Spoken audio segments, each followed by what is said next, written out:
লন্ডনের শীতের রাত। ঘড়িতে তখন প্রায় রাত 10:30। হালকা কুয়াশায় পুরো শহরটা ঢেকে গেছে। রাস্তার দুপাশে ঝলমলে আলো, দূরে লাল রঙের ডাবল ডেকার বাস ধীরে ধীরে এগিয়ে যাচ্ছে।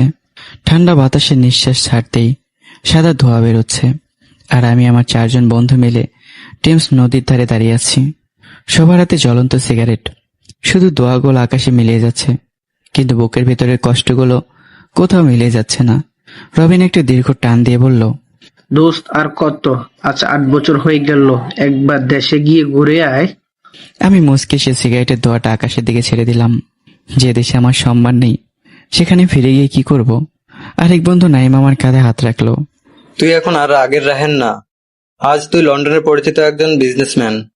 তোর নিজের কোম্পানি আছে, কোটি কোটি টাকার ব্যবসা। যারা তোকে অপমান করেছিল, আজ তারাই তোকে দেখে মাথা নিচু করবে। আমি হালকা এসে মাথা নাড়লাম। সম্মান টাকা দিয়ে কেনা যায় না নাইম। যেদিন আমাকে চোর বানানো হয়েছিল, সেদিন শুধু আমার সম্মান না, আমার পুরো জীবনটাই শেষ হয়ে গিয়েছিল। সবাই চুপ হয়ে গেল। ঠান্ডা বাতাসে শুধু নদীর ঢেউয়ের শব্দ শোনা যাচ্ছে। রবিন আবার বলল, অন্তত তোর মায়ের বাবার জন্য হলেও একবার দেশে যা। তারা তো আর কোনো দোষ করেনি। আমি কিছুক্ষণ চুপ করে থাকলাম। তারপর আস্তে করে বললাম, প্রতি মাসে টাকা পাঠাই, প্রতিদিন ভিডিও কলে কথা বলি, কিন্তু যে গ্রামের প্রতিটি রাস্তা আমাকে চোর বলে চিনত, সেই গ্রামের পা রাখার সাহস এখনো হয়নি। নাইম পকেট থেকে একটা পুরনো ছবি বের করে আমার হাতে দিল। আমি ছবিটার দিকে তাকাতেই বুকের ভেতরটা মোচড় দিয়ে উঠল। ছবিতে আমি, আর আমার পাশে দাঁড়িয়ে একটা মেয়ে, মুখ ভরা হাসি, চোখে হাজারটা স্বপ্ন। মেয়েটার নাম মাফি। আমার জীবনের প্রথম ভালোবাসা, আমার প্রথম স্বপ্ন, আবার আমার জীবনের সবচেয়ে বড় কষ্ট। আমি ছবিটার উপর আঙ্গুল বলে মৃদু হেসেই বললাম, জানিস, একসময় মেয়েটাকে ছাড়া একদিন আমি কল্পনা করতে পারতাম না।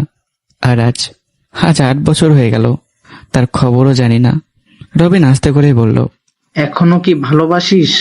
আমি কোনো উত্তর দিলাম না, শুধু দূরে টেমস নদীর কালো পানির দিকে তাকিয়ে রইলাম। কিছু প্রশ্নের উত্তর মুখে বলা যায় না, চোখই সব বলে দেয়। ঠিক তখনই আমার মোবাইল ফোনটা বেজে উঠল। স্ক্রিনে ভেসে উঠল মা কলিং। আমার ঠোঁটে অজান্তে হাসি ফুটে উঠল। আমি দ্রুত ফোনটা রিসিভ করলাম। আসসালামু আলাইকুম মা। ওয়ালাইকুম সালাম বাবা, কেমন আছিস? আলহামদুলিল্লাহ, ভালো আছি। তোমরা কেমন আছো? আমরা ভালো আছি বাবা, কিন্তু তোর বাবা সারাদিন মন খারাপ করে বসে আছে। কেন, কি হয়েছে? ফোনটা বাবার হাতে চলে গেল। বাবা, আর কতদিন বিদেশ থাকবে? এবার বাড়িতে আয়, তোমরা খুব দেখতে ইচ্ছে করছে। বাবার কণ্ঠ শুনে বুকের ভেতরটা ভারী হয়ে গেল। আমি আকাশের দিকে তাকিয়ে গভীর নিঃশ্বাস নিলাম। বাবা, একদিন আসবো, কিন্তু এখন না। কেন বাবা? আমি চোখ বন্ধ করলাম। ঠিক এই প্রশ্নটাই আমি সবচেয়ে বেশি ভয় পাই, কারণ আমি বলতে চাইলেও পারিনি। যেদিন পুরো গ্রামের সামনে আমাকে চোর বলা হয়েছিল, যেদিন আমার নিজের ভালোবাসার মানুষটাও আমারও একটা কথা বলেনি, সেদিন আমি ভেতর থেকে মরে গিয়েছিলাম। বাবা, আর কোনোদিন সেই কথা বলো না। আমি চেষ্টা করি সব বলে থাকতে, কিন্তু পারি না। ফোনের ওপাশে কয়েক সেকেন্ড নীরবতা। তারপর মা আবার ফোনটা নিয়ে বললেন, আল্লাহ তোকে ভালো রাখুক বাবা, তুই শুধু নিজের খেয়াল রাখিস। ইনশাআল্লাহ মা, দোয়া করো। ফোনটা কেটে গেল। আমি অনেকক্ষণ মোবাইলটা হাতে নিয়ে দাঁড়িয়ে রইলাম। রবিন আমার দিকে তাকিয়ে বলল, দোস্ত, কষ্ট হলেও বল, বুকের ভেতর রেখে লাভ কি? আজ তোদের একটা গল্প শোনাবো, আমার জীবনের গল্প, যে গল্পে আছে ভালোবাসা, অবহেলা, অপবাদ, চোখের জল, আর একজন গ্রামের সাধারণ ছেলের লন্ডনের বিজনেসম্যান হয়ে ওঠার গল্প। সবাই নীরবে আমার দিকে তাকিয়ে রইল। আমি সিগারেটের শেষ টানটা দিয়ে সেটাকে নিচে ফেলে পায়ের নিচে পিষে দিলাম। তারপর আস্তে আস্তে বলতে শুরু করলাম, 8 বছর আগে সেদিন এমন একটা বিকেল ছিল। আমি তখন গ্রামের এক সাধারণ ছেলে। আমার পৃথিবীটা খুব ছোট ছিল। মা, বাবা আর একজন মানুষকে ঘিরে আমার সব স্বপ্ন ছিল। তার নাম মাফি। সেদিন যদি জানতাম একটা মিথ্যা অপবাদ আমার জীবনটাকে সম্পূর্ণ বদলে দেবে, তাহলে হয়তো সেই দিনটা অন্যরকম হতো। 8 বছর আগে বন্ধুরা চুপচাপ আমার মুখের দিকে তাকিয়েছিল। আমি একটা দীর্ঘ শ্বাস নিয়ে অতীতের পাতাগুলো খুলতে শুরু করলাম। আমাদের ছোট্ট গ্রামটা ছিল নদীর পাড়ে, সবুজে ঘেরা শান্ত একটা গ্রাম।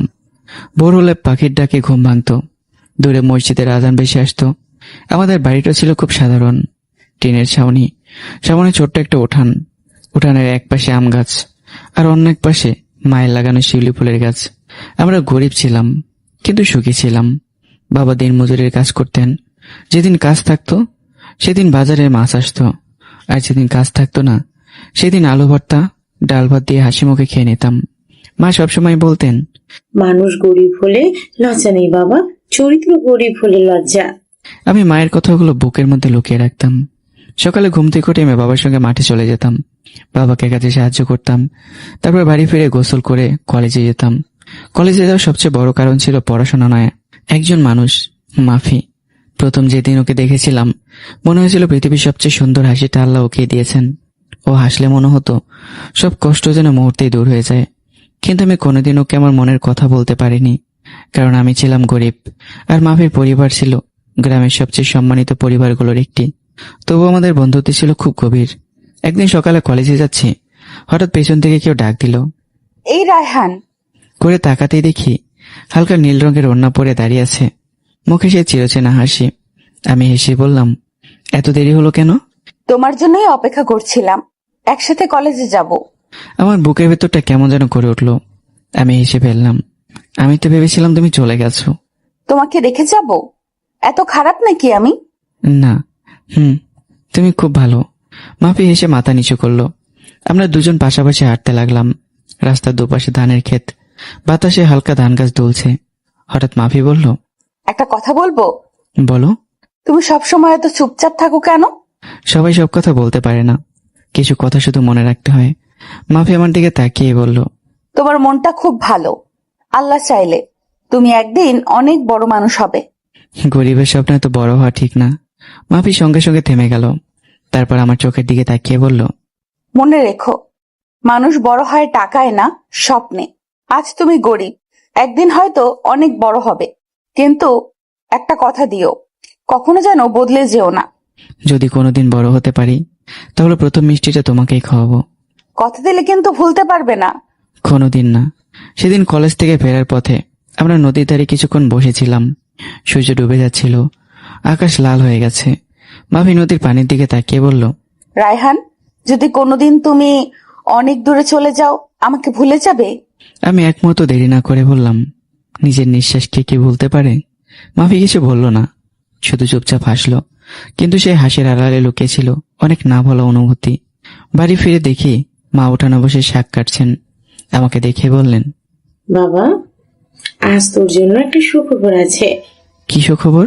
তোর মামা কাল বাড়িতে আসবে, অনেকদিন পর সবাই একসাথে বসে খাওয়া হবে। সত্যি? মা মাথা নাড়ল। আমি জানতাম না পরের দিনে সেই আনন্দই ধীরে ধীরে আমার জীবনের সবচেয়ে বড় অন্ধকারের শুরু হতে চলেছে। কারণ আমার মামার বাড়িতে এমন একটা ঘটনা ঘটবে যার জন্য পুরো গ্রাম আমাকে চোর বলে ডাকবে। আর সেই দিনই আমার সবচেয়ে আপন মানুষটাও নীরব হয়ে যাবে। নদীর পাড়ে বসে আমি বন্ধুদের দিকে তাকিয়ে বললাম, তোরা জানিস, মানুষের জীবনে খারাপ সময় হঠাৎ করে আসে না, ধীরে ধীরে আসে। আমার জীবনও ঠিক তেমনটাই হয়েছিল। পরদিন সকাল থেকে আমাদের বাড়িতে অন্যরকম একটা আনন্দের পরিবেশ। মা ভোরে উঠে রান্না শুরু করেন, বাবা বাজারে যান, আজ মামা আসবেন। অনেকদিন পর সবাই একসঙ্গে বসে খাওয়া হবে। আমি উঠান ঝাড়ু দিচ্ছিলাম, ঠিক তখনই মাফি আমাদের বাড়ির সামনে এসে দাঁড়ালো। হালকা গোলাপি রঙের থ্রি পিস পরে আজ ওকে আরো সুন্দর লাগছিল, মুখে সে চেনা হাসি।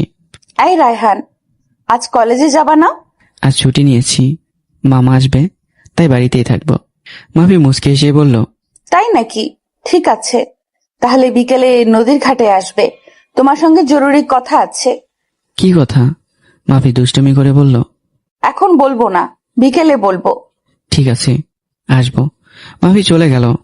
আমি অনেকক্ষণ ওর চলে যাওয়ার দিকে তাকিয়ে রইলাম, কিন্তু জানতাম না এই বিকেলটার কোনোদিন আসবে না।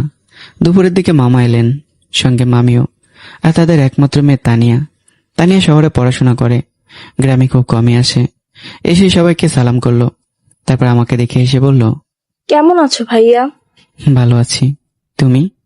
আলহামদুলিল্লাহ, অনেকদিন পর গ্রামে এসে ভালো লাগছে। মা সবাইকে নিয়ে ব্যস্ত হয়ে পড়লেন। খাওয়া দাওয়া, গল্প সব মিলে বাড়িটা জমে উঠল। বিকেলের দিকে মামা বললেন, রায়হান, একটু আমাদের বাড়ি চল, একটা কাজ আছে। চলেন। দুজন একসঙ্গে মামার বাড়িতে গেলাম। মামার বাড়িটা আমাদের বাড়ির চেয়ে অনেক বড়, দোতলা, পাকা বাড়ি, অনেক লোকজনের আনাগোনা। আমি ভেতরে ঢুকতেই মামি হাসি মুখে বললেন, এসো বাবা, তোমার জন্য মিষ্টি এনেছি। এত কষ্ট করার কি দরকার ছিল? সবাই হাসতে লাগলো। কিছুক্ষণ পর মামা একটা ঘরে নিয়ে গেলেন। ঘরটায় কাঠের বড় একটা আলমারি। মামা আলমারি খুলে একটা ছোট্ট লাল রঙের গহনার বাক্স বের করলেন। তিনি বক্সটা মামির হাতে দিয়ে বললেন, এটা আলমারিতে ভালো করে রেখে দাও, আগামী সপ্তাহে বিয়েতে লাগবে। আমি কথাটা শুনে আর গুরুত্ব দিলাম না। সন্ধ্যার আজান হয়ে গেল। বাড়ি ফেরার জন্য বের হব, ঠিক তখনই ভেতর থেকে হঠাৎ চিৎকার ভেসে এলো। হায় আল্লাহ, আমার গহনার বাক্স! সবাই দৌড়ে ভেতরে গেল। আমিও গেলাম। মামি কাঁদছেন। আলমারি খোলা, কিন্তু লাল রঙের সেই গহনার বাক্সটা নেই। মামা অবাক হয়ে বললেন, অসম্ভব, আমি তো একটু আগেই এখানে রেখেছিলাম। ঘরের সবাই একে অপরের মুখের দিকে তাকাতে লাগলো। হঠাৎ পাশ থেকে একজন বলল, এই ঘরে শেষ কে এসেছিল? মামি একটু ভেবে বললেন, আমি। তারপর রায়হান। ঘরের ভেতর হঠাৎ নীরবতা নেমে এলো। সব চোখ একসঙ্গে আমার দিকে ঘুরে গেল। আমি হতবাক হয়ে দাঁড়িয়ে আছি। আমার বুকের ভেতরটা ধুক ধুক করছে। সবাই আমার দিকে এভাবে তাকিয়েছেন কেন? আমি তো কিছুই বুঝতে পারছি না। ঠিক তখন একজন আত্মীয় ধীরে ধীরে বললেন, বক্সটা হারিয়েছে, আর শেষবার এই ঘরে ছিলে তুমি। আমার বুকের ভেতরটা কেঁপে উঠল। আপনি কি বলতে চাইছেন? আমি কিছু নেই। মামা সঙ্গে সঙ্গে বললেন, না না, আমি রায়ানকে চিনি, ও এমন ছেলে না। কিন্তু ঘরের এক কোণ থেকে আরেকটা শব্দ ভেসে এলো, মানুষকে চেনা এত সহজ না। এই কথার সঙ্গে সঙ্গে ঘরের বাইরে আরো কয়েকজন গ্রামবাসী জড়ো হতে শুরু করলো। আমি তখনও জানতাম না, পরের কয়েক মিনিটের মধ্যে আমার জীবনের সবচেয়ে ভয়ঙ্কর অপমান শুরু হতে চলেছে। মামার বাড়ির ঘরটা মুহূর্তের মধ্যেই মানুষের ভিড়ে ভরে গেল। কেউ কিছু জানে না, কেউ কিছু দেখেনি, তবুও সবার চোখে একটাই প্রশ্ন, গহনার বাক্সটা কোথায় গেল? আমি ঘরের মাঝখানে দাঁড়িয়ে আছি, হাত পা আমার ঠান্ডা হয়ে যাচ্ছে। মামা সবার দিকে তাকিয়ে বললেন, কেউ কোনো সিদ্ধান্তে পৌঁছাবে না, আগে ভালো করে খুঁজে দেখা হোক। মামি কাঁদতে কাঁদতে বললেন, সব জায়গায় খুঁজেছি, কোথাও নেই। ওই বাক্সে আমার বিয়ের সব গয়না ছিল, কয়েক লাখ টাকার গয়না। আমি চুপচাপ দাঁড়িয়েছিলাম। হঠাৎ একজন আত্মীয় আমার সামনে এসে দাঁড়ালো।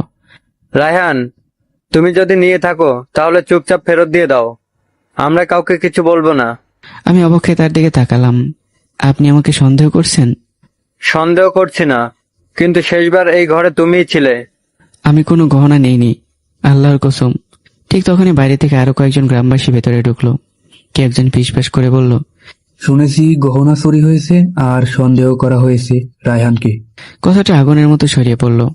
কয়েক মিনিটের মধ্যে পুরো উঠোনে মানুষ ভরে গেল। আমি বুঝতে পারছিলাম ঘটনা খুব খারাপ দিকে যাচ্ছে। ঠিক তখনই মা আর বাবা দৌড়াতে দৌড়াতে এসে পৌঁছালেন। মা হাঁপাতে হাঁপাতে বললেন, কি হয়েছে? এত লোক কেন? কেউ কোনো উত্তর দিল না। সবাই শুধু আমার দিকে তাকিয়ে রইল। বাবা আমার কাছে এসে বললেন, রাইহান, কি হয়েছে বাবা? বাবা, আমি কিছু করিনি, বিশ্বাস করো। বাবা আমার কাঁধে হাত রেখে বললেন, আমি আমার ছেলেকে চিনি, সে চুরি করতে পারে না। বাবার কথাটা শুনে আমার চোখে পানি চলে এলো। কিন্তু সবাই বাবার মতো বিশ্বাস করলো না। একজন বয়স্ক লোক সামনে এসে বললেন, বিশ্বাসের বিচার হয় না, প্রমাণ লাগবে। আরেকজন বলল, ওর শরীর তল্লাশি করা হোক, যদি কিছু না পাওয়া যায় তাহলে সবাই চুপ করে থাকো। আমি হতবাক হয়ে গেলাম। আমাকে সবার সামনে তল্লাশি করা হবে? এত বড় অপমান। মামা সঙ্গে সঙ্গে বললেন, না, এটা ঠিক হবে না। কিন্তু ততক্ষণে কয়েকজন এগিয়ে এসেছে। ঠিক আছে, তল্লাশি করুন, আর যদি এতে আমার সততা প্রমাণ হয় তাহলে করুন। ওরা আমার পকেট তল্লাশি করলো, শার্ট, প্যান্ট, ব্যাগ, কোথাও কিছু পাওয়া গেল না। আমি দীর্ঘ শ্বাস ফেললাম। ভাবলাম এবার হয়তো সবাই বিশ্বাস করবে। কিন্তু ঠিক তখনই একজন লোক চিৎকার করে উঠল, দাঁড়ান, ওই ব্যাগটা আবার দেখান। আমার বুক ধুক করে উঠল। আমি তো জানি আমার ব্যাগে কিছু নেই। লোকটা ব্যাগের ভেতর হাত ঢুকিয়ে একটা লাল কাপড়ে মোড়ানো ছোট্ট একটা বাক্স বের করলো। আমি বাক্সটা দেখে জমে গেলাম। এটাই সেই গহনার বাক্স। চারদিকে মুহূর্তের মধ্যে হইচই পড়ে গেল। ধরা পড়েছেন? চোর এত ভদ্র সেজেছিল। আমার মাথায় ঝিমঝিম করতে লাগলো। না, এই বাক্সটা আমার ব্যাগে ছিল না। এটা কেউ রেখেছে, আমি চোর নই। কিন্তু আমার কথা কেউই শুনলো না। মামিও কান্না করতে করতে বললেন, রায়হান, আমি তোকে নিজের ছেলের মতো ভালোবাসতাম, আর তুই এটা কি করলি? আমি ভেঙে পড়লাম। আমি করিনি, আল্লাহর কসম, আমি নির্দোষ। ঠিক তখনই উঠানের ভিড় সরিয়ে একজন ভেতরে ঢুকলো। আমি তাকিয়ে দেখি মাফি। আমার চোখে এক ফোঁটা আশা জেগে উঠল। আমি জানতাম সবাই না বিশ্বাস করলেও সে অন্তত আমাকে বিশ্বাস করবে। মাফি, তুমি বলো, তুমি তো আমাকে চেনো, আমি এমন কাজ করতে পারি? সে আমার চোখের দিকে তাকিয়ে রইল, কিন্তু কোনো উত্তর দিল না। তার সে নীরবতায় আমার বুকের ভেতরে ছুরির মতো বিঁধতে লাগলো। আমি বুঝে গেলাম, আর শুধু গ্রামের মানুষ নয়, আমার সবচেয়ে প্রিয় মানুষটা আমাকে বিশ্বাস করতে পারছে না। সেদিন প্রথমবার আমার মনে হলো একটা মিথ্যাবাদ মানুষের জীবন শেষ করে দেওয়ার জন্যই যথেষ্ট। মাফি আমার সামনে দাঁড়িয়েছিল। আমার চোখে তখন শুধু একটাই আশা, সে বলবে রায়হান চোর হতে পারে না। মাফি, তুমি তো আমাকে ছোটবেলা থেকে চেনো, একবার বলো আমি এমন কাজ করতে পারি? পুরো উঠোন নিস্তব্ধ, সবাই মাফির উত্তরের অপেক্ষা করছে। সে আমার চোখের দিকে তাকিয়ে রইল, তার চোখে জল চিকচিক করছে, ঠোঁট কাঁপছে, কিন্তু সে কিছুই বলল না, একটা শব্দও না। মাফির সেই নীরবতা যেন আমার বুকের ভেতর হাজারটা ছুরি হয়ে বিঁধল। আমি আস্ত করে মাথা নিচু করলাম। আজ বুঝলাম সবচেয়ে কাছের মানুষের নীরবতাও অনেক বড় শাস্তি। ঠিক তখন একজন গ্রামবাসী চিৎকার করে বলল, আর কি প্রমাণ লাগবে? গয়না তো ওর ব্যাগ থেকেই পাওয়া গেছে। চোরকে পুলিশের হাতে তুলে দাও। গ্রামের মান সম্মান নষ্ট করেছে। চারদিকে শুধু একটাই শব্দ, চোর চোর চোর। আমি দোকানে হাত দিয়ে দাঁড়িয়ে পড়লাম। মনে হচ্ছিল পৃথিবীর সব শব্দ একসাথে আমার মাথার ভিতর আঘাত করছে। মা দৌড়ে এসে আমাকে জড়িয়ে ধরলেন। আমার ছেলে চোর না, আল্লাহর কসম আমার ছেলে এমন কাজ করতে পারে না। মায়ের কান্না দেখে আমার বুক ফেটে যাচ্ছিল।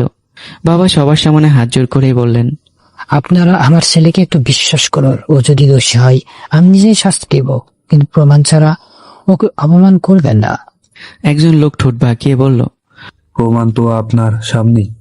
গয়না কি আকাশ থেকে উড়ে ব্যাগে পড়েছে? লোকটার কথা শুনে সবাই আবার গুঞ্জন শুরু করলো। আমি অসহায় চোখে চারপাশে তাকালাম, কেউ আমার কথাই শুনতে চাইছে না। ঠিক তখনই মামা এগিয়ে এলেন। তিনি গহনার বাক্সটা হাতে নিয়ে কিছুক্ষণ চুপ করে রইলেন, তারপর আমার দিকে তাকিয়ে বললেন, রায়হান, আমি এখনো বিশ্বাস করতে চাই তুই এটা করিসনি। যদি কোনো ভুল করে থাকিস তাহলে এখনই সত্যিটা বলে দে। মামা, আমি নির্দোষ, আমাকে বিশ্বাস করুন, আমি কিছুই জানি না। মামা চোখ বন্ধ করে দীর্ঘ শ্বাস ফেললেন। তিনি কিছু বলতে যাচ্ছিলেন, ঠিক তখনই ভিড়ের পেছন থেকে এক মহিলা বললেন, গরিব মানুষ, লোভ সামলাতে পারেনি। কথাটা শুনে আমার মাথা নিচু হয়ে গেল। তাহলে গরিব হওয়াটাই কি আমার অপরাধ? আমি কি শুধু গরিব বলেই সবাই এত সহজে আমাকে চোর বানিয়ে দিল? মা হাউমাউ করে কাঁদতে লাগলেন। আল্লাহ, আমার ছেলেটার বিচার তুমি করো। এমন সময় মাফি ধীরে ধীরে সামনে এগিয়ে এলো। আমার বুকের ভেতর আবার এক ফোঁটা আশা জাগলো। হয়তো এবার সে সত্যি বলবে। মাফি আমার সামনে এসে দাঁড়ালো। কয়েক সেকেন্ড চুপ থেকে আস্তে করে বলল, রায়হান, যদি তুমি সত্যিই নির্দোষ হও তাহলে একদিন আল্লাহ অবশ্যই তোমার সম্মান ফিরিয়ে দেবেন। এই কথাটা শুনে আমার বুকটা হু হু করে উঠল। যদি কেন বললে মাফি? তুমি কি আমাকে বিশ্বাস করো না? মাফি মাথা নিচু করে ফেললো। সে আর কোনো উত্তর দিল না। সেই মুহূর্তে আমার সব ভেঙে চুরমার হয়ে গেল। আমি বুঝে গেলাম, আজ আমি শুধু সমাজের কাছে হারিনি, হারিয়েছি আমার ভালোবাসার মানুষকেও। আমি ধীরে ধীরে সবার দিকে তাকিয়ে বললাম, আজ তোমরা সবাই আমাকে চোর বলছো, ঠিক আছে, আমি কারো কাছে নিজেকে নির্দোষ প্রমাণ করতে চাইব না। কিন্তু একটা কথা মনে রেখো, যদি আমি নির্দোষ হয়ে থাকি, একদিন সত্য নিজেই ফিরে আসবে। আর সেদিন কাউকে কোনো জবাব দেব না। আমার সফলতায় সব প্রশ্নের উত্তর হবে। কথাটা বলে আমি হাঁটতে শুরু করলাম। মা আমার হাত ধরে কাঁদতে কাঁদতে বললেন, কোথায় যাবি বাবা? আমি চোখের পানি লুকিয়ে বললাম, জানি না মা, তবে আজ এই গ্রামে আর থাকতে পারবো না। আমি ধীরে ধীরে বাড়ির দিকে হাঁটতে লাগলাম। পেছন থেকে এখনো বেশি আসছে, চোর চোর চোর। সেদিন সূর্যটা যেমন ডুবে গিয়েছিল, ঠিক তেমন করেই আমার জীবন থেকে আলো হারিয়ে গিয়েছিল। কিন্তু আমি তখনও জানতাম না, সেই রাতের পরে এমন একটা সিদ্ধান্ত নিতে চলেছি যা আমাকে একদিন লন্ডনের সফল বিজনেসম্যান বানাবে। আমি ধীরে ধীরে বাড়ির দিকে হাঁটছিলাম, মাথাটা নিচু, চোখ দিয়ে অনবরত পানি পড়ছে। আজ পর্যন্ত কোনোদিন এত বড় অপমান সহ্য করিনি। রাস্তার দুই পাশে দাঁড়িয়ে থাকা মানুষগুলো আমাকে দেখে ফিস ফিস করে কথা বলছিল। চোরটা যাচ্ছে। বাইরে থেকে ভালো মানুষ সেজে থাকতো, ভেতরে আসল চেহারা বের হয়েছে। কথাগুলো আমার কানে স্পষ্ট ভেসে আসছিল, কিন্তু আজ কারো দিকে তাকানোর শক্তিও ছিল না। বাড়িতে ঢুকতে মা আমাকে জড়িয়ে ধরে কাঁদতে শুরু করলেন। বাবা, একটু ভাত মুখে দে, সকাল থেকে কিচ্ছু খাসনি। আমি মায়ের হাতটা আলতো করে সরিয়ে দিলাম। ক্ষুধা নেই মা, আজ খেতে ইচ্ছে করছে না। মা চোখ মুছতে মুছতে বললেন, তুই না খেলে আমিও খাবো না। আমি মায়ের দিকে তাকিয়ে জোর করে একটু হাসলাম। তুমি খেয়ে নাও মা, আমার কিছু হবে না। বাবা চুপচাপ উঠোনে বসেছিলেন। আজ তিনি একটা কথা বলছেন না। আমি কি তার পাশে বসলাম। কিছুক্ষণ দুজনেই চুপ। তারপর বাবা ধীরে ধীরে বললেন, বাবা, আমি জানি তুই চুরি করিসনি। আমি বাবার হাত শক্ত করে ধরলাম। তাহলে কেউ বিশ্বাস করলো না কেন? আমি কি এতটাই খারাপ? বাবার চোখ ভিজে উঠল। মানুষ সত্য দেখার আগে প্রমাণ দেখে, আর আজ প্রমাণটা তোর বিরুদ্ধে ছিল, কিন্তু আল্লাহ সব দেখেছেন। একদিন তিনি বিচার করবেন। আমি দীর্ঘ শ্বাস ফেললাম। সেই দিনটাকে আমি দেখতে পারবো বাবা? বাবা কোনো উত্তর দিলেন না। রাত গভীর হয়ে গেছে। মা বাবা ঘুমিয়ে পড়েছেন, কিন্তু আমার চোখে এক ফোঁটাও ঘুম নেই। আমি বিছানায় শুয়ে শুধু মাফির কথাগুলো ভাবছিলাম। যদি তুমি সত্যিই নির্দোষ হও, এই একটা শব্দ যদি, এই শব্দটা আমার পুরো পৃথিবীটা ভেঙে দিয়েছিল। মনে মনে বললাম, মাফি, তুমি যদি আমাকে বিশ্বাস না করো তাহলে আমি বেঁচে থেকে কি করব? ঠিক তখনই জানালায় হালকা টোকা পড়ল। আমি অবাক হয়ে দাঁড়ালাম। এত রাতে কে? জানালা খুলতেই দেখি মাফি দাঁড়িয়ে আছে, চোখ দুটো কান্নায় লাল।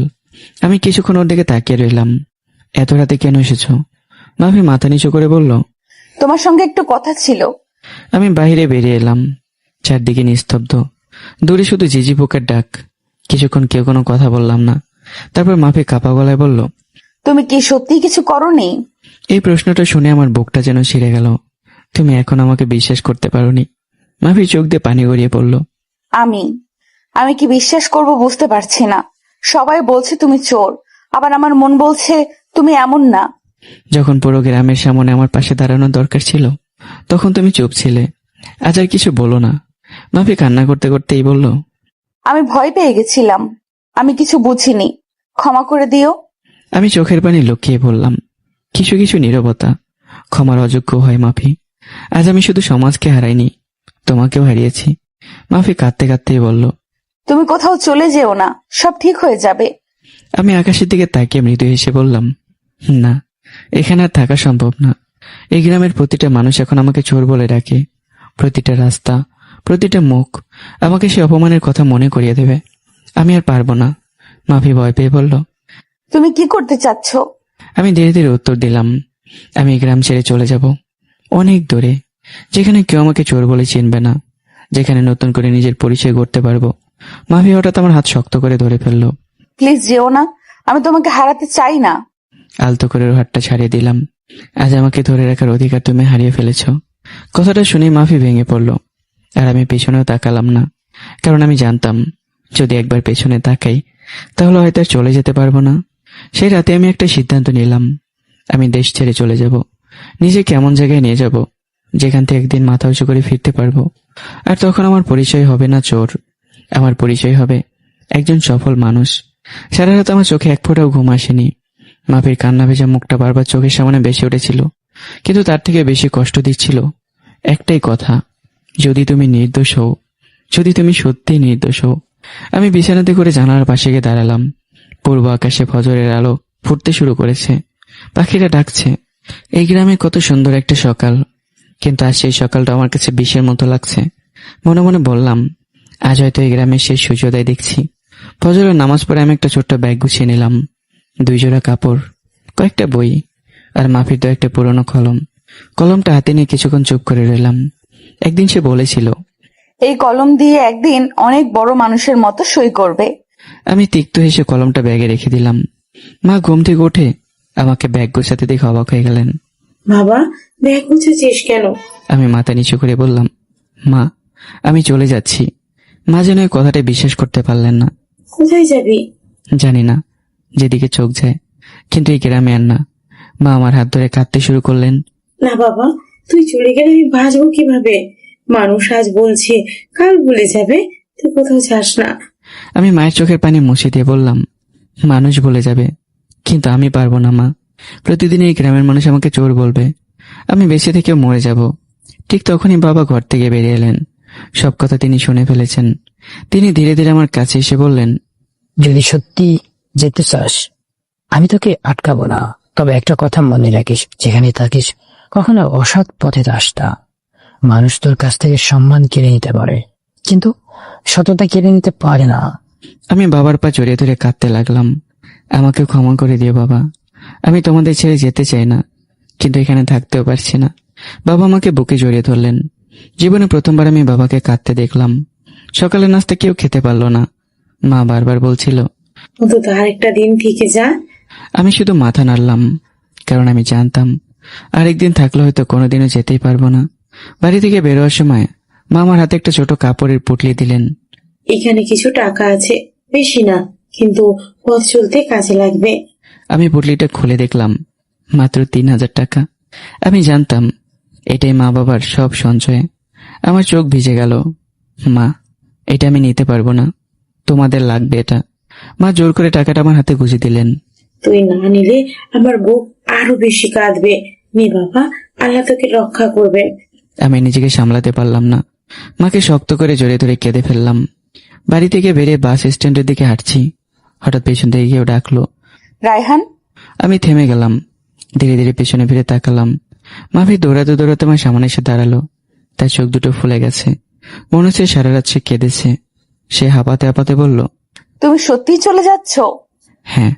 মাফি কাঁদতে কাঁদতে বলল, তাহলে কোনোদিন দেখা হবে না?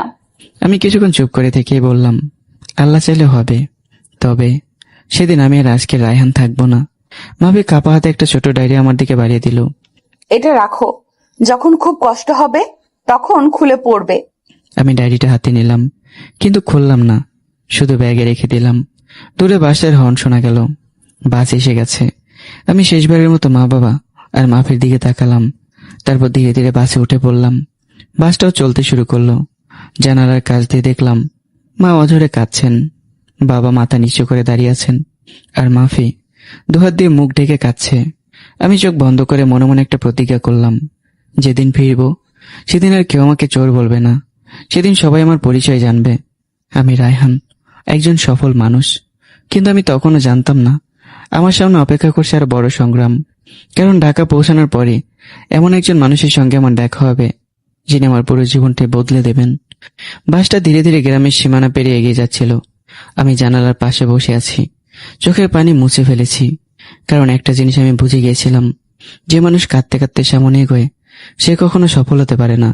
আমাকে শক্ত হতে হবে, খুব শক্ত। কারণ আমার সামনে শুধু একটাই লক্ষ্য, একদিন নিজের সম্মান ফিরে আনা। 6 ঘন্টা পর বাস ঢাকায় পৌঁছালো। আমি আগে কোনোদিন ঢাকায় আসিনি। চারদিকে শুধু মানুষ আর মানুষ, গাড়ির হর্ন, রিক্সার শব্দ, ব্যস্ত রাস্তা। মনে হচ্ছিল আমি যেন অন্য এক পৃথিবীতে চলে এসেছি। আমার পকেটে মাত্র 3,000 টাকা। এই টাকাটা দিয়ে আমাকে নতুন জীবন শুরু করতে হবে। আমি একটা ছোট্ট হোটেলে গিয়ে এক রাতের জন্য একটা রুম নিলাম। রুমটা খুব ছোট, একটা খাট, একটা টেবিল আর একটা পুরোনো ফ্যান। তবু আমার কাছে মনে হচ্ছিল এটাই এখন আমার পুরো পৃথিবী। পরদিন সকাল আমি কাজ খুঁজতে বের হলাম। একটা দোকানেও গেলাম। ভাই, কোনো কাজ হবে এখানে? দোকানদার আমার দিকে তাকিয়ে বলল, অভিজ্ঞতা আছে? না। তাহলে কাজ হবে না। আমি চুপচাপ বেরিয়ে এলাম। তারপর আরেকটা দোকান, সেখানেও একই উত্তর। দুপুর পর্যন্ত প্রায় 10টা জায়গায় ঘুরলাম, কিন্তু কেউ কাজ দিল না। আমার পকেটের টাকাও ধীরে ধীরে কমে যাচ্ছে। বিকেলের দিকে খুব ক্ষুধা লাগলো। রাস্তার পাশে একটা হোটেলে ঢুকে মাত্র 20 টাকার ভাত খেলাম। খেতে খেতে ভাবছিলাম, গ্রামে থাকলে অন্তত মা নিজের হাতে তো খাওয়াতেন, আর এক গ্লাস পানি বাড়িয়ে দেওয়ার জন্য কেউ নেই। ঠিক তখনই একজন ভদ্রলোক আমার সামনে এসে বসলেন। বয়স প্রায় 60, পরিপাটি পোশাক, চোখে চশমা। তিনি কিছুক্ষণ আমার দিকে তাকিয়ে রইলেন, তারপর হাসি মুখে বললেন, বাবা, তোমাকে খুব চিন্তিত মনে হচ্ছে। জি, একটু সমস্যায় আছি। যদি কিছু মনে না করো বলতে পারো, হয়তো সাহায্য করতে পারবো। আমি প্রথমে চুপ করে রইলাম। অচেনা একজন মানুষকে নিজের কষ্ট বলতে ইচ্ছে করছিল না, কিন্তু কেন জানি তার মুখটা খুব আপন মনে হচ্ছিল। আমি সব খুলে বললাম না, শুধু বললাম কাজ খুঁজছি, কিন্তু পাচ্ছি না। তিনি মুচকি এসে বললেন, পড়াশোনা কতদূর? অনার্স প্রথম বর্ষে পড়তাম, কিন্তু আর পড়া হয়নি। তিনি কিছুক্ষণ চুপ করে থেকে বললেন, ইংরেজি বলতে পারো? অল্প পারি। তিনি মাথা নেড়ে বললেন, আমি লন্ডনে থাকি, ব্যবসা করি। বাংলাদেশে কয়েকদিনের জন্য এসেছি। আমার অফিসে একজন সৎ আর পরিশ্রমী ছেলে দরকার। তুমি কি কাজ করবে? আমি অবাক হয়ে তার দিকে তাকিয়ে রইলাম। এত বড় সুযোগ, কিন্তু আপনি তো আমাকে চেনেনও না। তিনি হালকা হেসে বললেন, মানুষের চোখ অনেক সময় পরিচয়পত্রের চেয়েও বড় পরিচয় দেয়।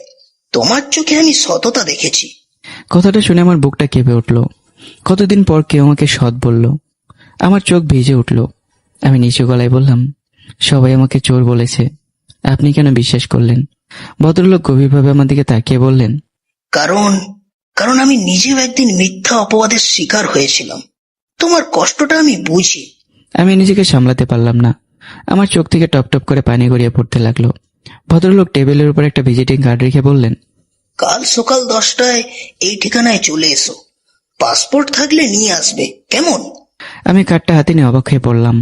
কার্ডে বড় বড় অক্ষরে লেখা, Rahman group of company, London, UK. আমার হাত কাঁপতে লাগলো। আমি কি সত্যি লন্ডনে যাওয়ার সুযোগ পেতে চলেছি, নাকি এটাও ভাগ্যের আরেকটা নতুন পরীক্ষা? সারা রাত আমার চোখে ঘুম ছিল না। বারবার বড় লোকের দেওয়া ভিজিটিং কার্ডটা হাতে নিয়ে দেখছিলাম, Rahman group of company, London. আমি নিজেকে প্রশ্ন করছিলাম, এটা কি সত্যি আমার জীবনের নতুন শুরু, নাকি আবার কোনো নতুন বিপদ? কিন্তু পরক্ষণে বাবার কথাটা মনে পড়ল। আল্লাহ যখন একটা দরজা বন্ধ করেন, তখন আরেকটা দরজা খুলে দেন। আমি সিদ্ধান্ত নিলাম, একবার চেষ্টা করে দেখব। পরদিন সকাল, ফজরের নামাজ পড়ে গোসল করলাম। মা যে শার্টটা ঈদের সময় কিনে দিয়েছিল, সেটাই পরে নিলাম। ব্যাগে আমার সব কাগজপত্র গুছিয়ে বেরিয়ে পড়লাম। ভদ্রলোকের দেওয়া ঠিকানায় পৌঁছাতে প্রায় 1 ঘন্টা লাগলো। সামনে বিশাল ভবন, গেটে বড় অক্ষরে লেখা, রহমান গ্রুপ, বাংলাদেশ অফিস। আমি কিছুক্ষণ দাঁড়িয়ে ভবনটার দিকে তাকিয়ে রইলাম। জীবনে এত বড় অফিস আগে কখনো দেখিনি। হঠাৎ একজন নিরাপত্তারক্ষী আমার সামনে এসে বললেন, কাকে চান? আমি ভদ্রলোকের ভিজিটিং কার্ডটা দেখিয়ে বললাম, আমাকে আজ সকাল 10টায় আসতে বলেছেন। তিনি কার্ডটা দেখে সঙ্গে সঙ্গে সম্মান দিয়ে বললেন, জি স্যার, ভেতরে আসুন। আমি অবাক হয়ে তার সঙ্গে ভেতরে ঢুকে পড়লাম। রিসেপশনে বসতেই একজন কর্মচারী এসে বললেন, স্যার আপনার জন্য অপেক্ষা করতেছেন। আমি তার পেছন পেছন উপরে উঠলাম। বড় একটা কক্ষে ঢুকতে দেখি গতকালে সেই ভদ্রলোক জানালার পাশে দাঁড়িয়ে আছেন। আমাকে দেখে তিনি হাসলেন। এসো রায়হান। আমি সালাম দিলাম। তিনি সালামের উত্তর দিয়ে বসতে বললেন। তারপর কিছুক্ষণ আমার কাগজপত্র দেখলেন। তোমার রেজাল্ট খারাপ না, পড়াশোনাও চালিয়ে যেতে পারবে। আমি চুপ করে শুনছিলাম। তিনি আবার বললেন, তোমার পাসপোর্ট আছে? আমি মাথা নিচু করে বললাম, না স্যার, কখনো করার প্রয়োজন হয়নি। তিনি মুচকি এসে বললেন, তাহলে আজ থেকেই পাসপোর্টের কাজ শুরু হবে। সব খরচ আমার কোম্পানি বহন করবে। আমি বিস্ময়ে তার দিকে তাকিয়ে রইলাম। কিন্তু স্যার, আমি তো আপনার জন্য কিছুই করিনি। আপনি আমার জন্য এত কিছু করছেন কেন? ভদ্রলোক কিছুক্ষণ চুপ করে থাকলেন। তারপর ধীরে ধীরে বললেন, কারণ অনেক বছর আগে আমিও তোমার জায়গায় ছিলাম। একজন মানুষ আমাকে সুযোগ দিয়েছিল। আজ সেই ঋণ শোধ করার সময় এসেছে। আমার চোখ ভিজে উঠল। আমি উঠে দাঁড়িয়ে বললাম, আমি কথা দিচ্ছি, জীবনে কোনোদিন আপনার বিশ্বাস ভাঙব না। তিনি আমার কাঁধে হাত রেখে বললেন, আমি তোমার পরিশ্রম চাই, বাকি সব আমি দেখব। পরবর্তী কয়েক সপ্তাহ খুব ব্যস্ততার মধ্যে দিয়ে কেটে গেল। পাসপোর্ট তৈরি হলো, ভিসার জন্য আবেদন করা হলো। আমি মাঝে মাঝে অবিশেষে ছোটখাটো কাজও করতাম। সেখানে সবাই আমাকে খুব ভালোবাসতো। কিন্তু রাত হলে গ্রামের কথা মনে পড়তো, মায়ের কথা, বাবার কথা আর মাফির কথা। অনেকবার ইচ্ছে হয়েছে ফোন করি, কিন্তু নিজেকে থামিয়ে নিয়েছি। আমি চাইনি যে মানুষ আমার নির্দোষ নিয়ে সন্দেহ করেছিল তার সামনে দুর্বল হয়ে পড়তে।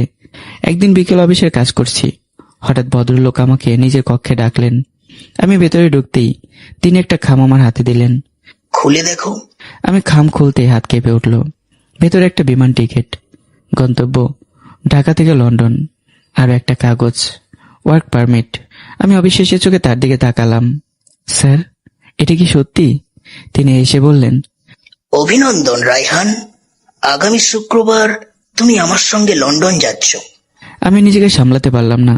আটকে রাখা চোখের জল গড়িয়ে পড়ল। একটা মিথ্যা অপবাদ আমাকে গ্রাম ছাড়তে বাধ্য করেছিল, আর আজ আল্লাহ আমার জন্য এমন একটা পথ খুলে দিলেন যা আমি কোনোদিন কল্পনা করিনি। কিন্তু আমি তখনও জানতাম না, লন্ডনে পৌঁছে আমার জীবনের সবচেয়ে কঠিন পরীক্ষার মুখোমুখি হতে হবে। কারণ সেখানে শুধু নতুন জীবন নয়, আমার জন্য অপেক্ষা করছিল এমন একজন মানুষ যার সঙ্গে দেখা হওয়ার পর আমার ভাগ্য পুরোপুরি বদলে যাবে। বিমান টিকিটটাও হাতে নিয়ে আমি অনেকক্ষণ চুপ করে দাঁড়িয়েছিলাম। মনে হচ্ছিল সবকিছু যেন স্বপ্ন। একটা সময় গ্রামের মানুষ আমাকে চোর বলে অপমান করেছিল, আজ সে আমি লন্ডনে যাচ্ছি। আল্লাহর রহমত কত অদ্ভুত। ভদ্রলোক আমার দিকে তাকিয়ে মুচকি এসে বললেন, কি ভাবছো রায়হান? আমি চোখের পানি মুছে বললাম, স্যার, আমি কখনো ভাবিনি আমার মতো একজন গরিব ছেলের ভাগ্যে বিদেশ লেখা থাকবে। তিনি শান্ত গলায় বললেন, মনে রেখো, বিদেশ মানুষকে বড় করে না, পরিশ্রম মানুষকে বড় করে। লন্ডনে গিয়ে যদি পরিশ্রম করতে পারো তাহলেই সফল হবে। ইনশাআল্লাহ স্যার, আমি আপনাকে কোনোদিন নিরাশ করব না। লন্ডনে যাওয়ার আগে আমার একটা ইচ্ছে ছিল, একবার মা বাবার সঙ্গে দেখা করা। আমি ভদ্রলোকের কাছে 2 দিনের ছুটি চাইলাম। তিনি হাসি মুখে বললেন, অবশ্যই, বাবা মায়ের দোয়া নিয়েই যেও, ওটাই তোমার সবচেয়ে বড় শক্তি। পরদিন সকালে আমি গ্রামের উদ্দেশ্যে রওনা দিলাম। প্রায় 1 সপ্তাহ পর আবারও নিজের গ্রামে ফিরছি। বাস থেকে নেমে বুকটা কেঁপে উঠল। সবকিছু আগের মতোই আছে, সেই কাঁচা রাস্তা, সেই বটগাছ, সেই চায়ের দোকান, কিন্তু মানুষের চোখের দৃষ্টি বদলে গেছে। কেউ আমাকে দেখে অবাক, কেউ আবার মুখ ফিরিয়ে নিল। আমি কারো দিকে তাকালাম না, সোজা বাড়ির দিকে হাঁটতে লাগলাম। বাড়ির উঠোনে ঢুকতেই মা আমাকে দেখে দৌড়ে এলেন। রায়হান, বাবা, আমার ছেলে এসেছে। মা আমাকে জড়িয়ে ধরে কাঁদতে লাগলেন। আমি মায়ের মাথায় হাত রেখে বললাম, কেঁদো না মা, আমি ভালো আছি। বাবা ঘর থেকে বেরিয়ে এলেন, তার চোখে আনন্দের জল। কেমন আছিস বাবা? আমি বাবার পাছয়ে সালাম করলাম। আলহামদুলিল্লাহ, ভালো আছি। তারপর আমি ব্যাগ থেকে বিমান টিকিটটা বের করে বাবার হাতে দিলাম। বাবা অবাক হয়ে পড়লেন। এটা কি? বাবা, আমি লন্ডনে যাচ্ছি। বাবা কিছুক্ষণ চুপ করে রইলেন, তারপর চোখ মুছে বললেন, আলহামদুলিল্লাহ, আল্লাহ আমার ছেলের জন্য একটা রাস্তা খুলে দিয়েছেন। মা আবার কেঁদে ফেললেন। এত দূরে চলে যাবি, কবে আবার তোকে দেখবো? আমি মায়ের হাত ধরে বললাম, খুব শীঘ্রই ফিরবো মা। তবে যেদিন ফিরবো সেদিন মাথা উঁচু করে ফিরবো। সেদিন রাতে আমরা অনেক গল্প করলাম। অনেকদিন পর মায়ের হাতে রান্না করা খাবার খেলাম। মনে হচ্ছিল এই মুহূর্তটা যদি থেমে যেত, কিন্তু ভাগ্য কাউকে থামতে দেয় না। পরদিন সকাল আমি আবারও ঢাকার উদ্দেশ্যে বের হব। ঠিক তখনই বাড়ির সামনে একটা পরিচিত কণ্ঠ ভেসে এলো, মাফির কণ্ঠ। আমি ধীরে ধীরে বাইরে এলাম। মাফি দাঁড়িয়ে আছে। আজ তার মুখে কোনো হাসি নেই, চোখ দুটো লাল, মনে হচ্ছে অনেক কেঁদেছে। সে আস্তে করে বলল, শুনেছি তুমি বিদেশে চলে যাচ্ছ। হ্যাঁ। মাফি কিছুক্ষণ চুপ থেকে বলল, এত দূরে চলে গেলে আমাকে একবারও মনে পড়বে না? কিছু মানুষকে ভুলে যাওয়া যায় না, তাদের শুধু জীবন থেকে দূরে সরিয়ে রাখতে হয়। কথাটা শুনে মাফির চোখ দিয়ে পানি গড়িয়ে পড়ল। সে কাঁপা গলায় বলল, যদি কোনোদিন জানতে পারো তুমি নির্দোষ ছিলে, তাহলে কি আমাকে ক্ষমা করবে? আমি কয়েক সেকেন্ড ওর দিকে তাকিয়ে রইলাম। ক্ষমা করা খুব সহজ, কিন্তু ভেঙে যা বিশ্বাস জোড়া লাগানো খুব কঠিন।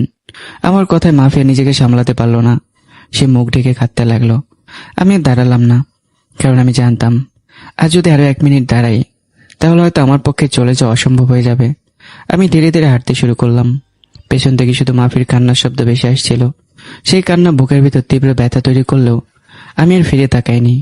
2 দিন পর ঢাকা আন্তর্জাতিক বিমানবন্দর। জীবনে প্রথমবার বিমানে উঠব। আমার বুকের ভেতর উত্তেজনা আর অজানা এক ভয় একসঙ্গে কাজ করছে। ভদ্রলোক আমার পাশে এসে দাঁড়ালেন। ভয় লাগছে? একটু। তিনি এসে বললেন, আজ থেকে তোমার জীবনের নতুন অধ্যায় শুরু। পেছনে সব কষ্ট ভুলে যাও। আমি বিমানবন্দরের কাছের দেয়াল দিয়ে শেষবারের মতো বাংলাদেশের আকাশের দিকে তাকালাম। মনে মনে বললাম, আমি আবার ফিরব, তবে অপমানিত রায়হান হয়ে নয়, সম্মানিত হয়ে। ঠিক তখনই বিমানে ওঠার ঘোষণা ভেসে এলো। আমি গম্ভীর একটা শ্বাস নিয়ে সামনের দিকে পা বাড়ালাম। বিমানটা ধীরে ধীরে আকাশে উঠল। আমি জানালার পাশে সিটে বসে নিচের দিকে তাকিয়ে রইলাম। ধীরে ধীরে বাংলাদেশটা ছোট হয়ে আসছে। আমার চোখ ভিজে উঠল। মনে মনে বললাম, আল্লাহ, আমি যাচ্ছি, জানি না সামনে কি আছে। শুধু একটা জিনিস চাই, যেদিন ফিরবো সেদিন যেন কেউ আমাকে চোর না বলে। প্রায় 12 ঘন্টা দীর্ঘ যাত্রা শেষে বিমানটা লন্ডনের হিথ্রো বিমানবন্দরে অবতরণ করলো। জানালা দিয়ে বাইরে তাকাতে অবাক হয়ে গেলাম।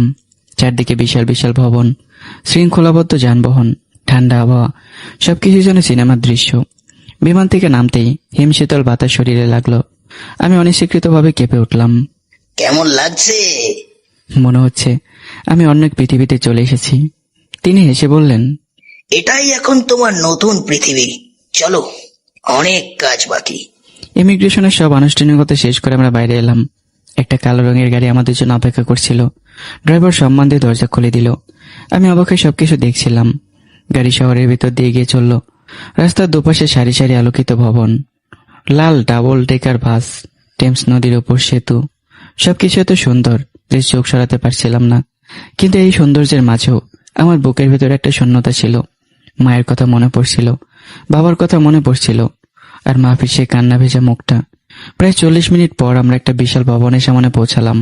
বড় অক্ষরে লেখা, রহমান গ্রুপ ইন্টারন্যাশনাল। আমি বিস্ময় ভবনটার দিকে তাকালাম। স্যার, এটা কি আপনার কোম্পানি? ভদ্রলোক মৃদু এসে বললেন, হ্যাঁ, আজ থেকে তুমিও এই পরিবারের একজন। আমার বুকটা কেমন যেন করে উঠল। গ্রামের অপমানিত ছেলেটা আজ লন্ডনের একটা আন্তর্জাতিক কোম্পানির সামনে দাঁড়িয়ে। আল্লাহ সত্যি মহান। অফিসে ঢুকতেই সবাই ভদ্রলোককে সম্মান জানালো। তিনি সবাইকে বললেন, এ হচ্ছে রায়হান, আজ থেকে আমাদের সঙ্গেই কাজ করবে। সবাই হাসি মুখে আমাকে স্বাগত জানালো। কিন্তু একজন যুবক দূর থেকে কেমন যেন সন্দেহ চোখে আমার দিকে তাকিয়েছিল। আমি বিষয়টা গুরুত্ব দিলাম না। তারপর ভদ্রলোক আমাকে একটা ছোট্ট কিন্তু সুন্দর ফ্ল্যাটে নিয়ে গেলেন। আপাতত তুমি এখানে থাকবে, ভাড়া নিয়ে চিন্তা করতে হবে না, সব কোম্পানি দেবে। স্যার, আমি কিভাবে আপনার এই ঋণ শোধ করব? তিনি হাসলেন। সফল হয়ে এটাই আমার প্রাপ্য। সন্ধ্যায় আমি একা বারান্দায় দাঁড়িয়ে লন্ডনের আকাশ দেখছিলাম। দূরে আলো ঝলমল করছে, নিচে ব্যস্ত রাস্তা। হঠাৎ পকেট থেকে মাপের দেওয়া ছোট্ট ডায়েরিটি বেরিয়ে এলো। এতদিন আমি সেটা খোলার সাহস করিনি। আজ কেন জানি না মনে হলো খুলে দেখি। আমি ধীরে ধীরে প্রথম পাতাটা খুললাম। সেখানে সুন্দর হাতের লেখা, রায়হান, যদি কোনোদিন আমার উপর রাগ করে অনেক দূরে চলে যাও, তবু একটা কথা বিশ্বাস করবে, আমি চাই তুমি পৃথিবীর সবচেয়ে সফল মানুষ হও।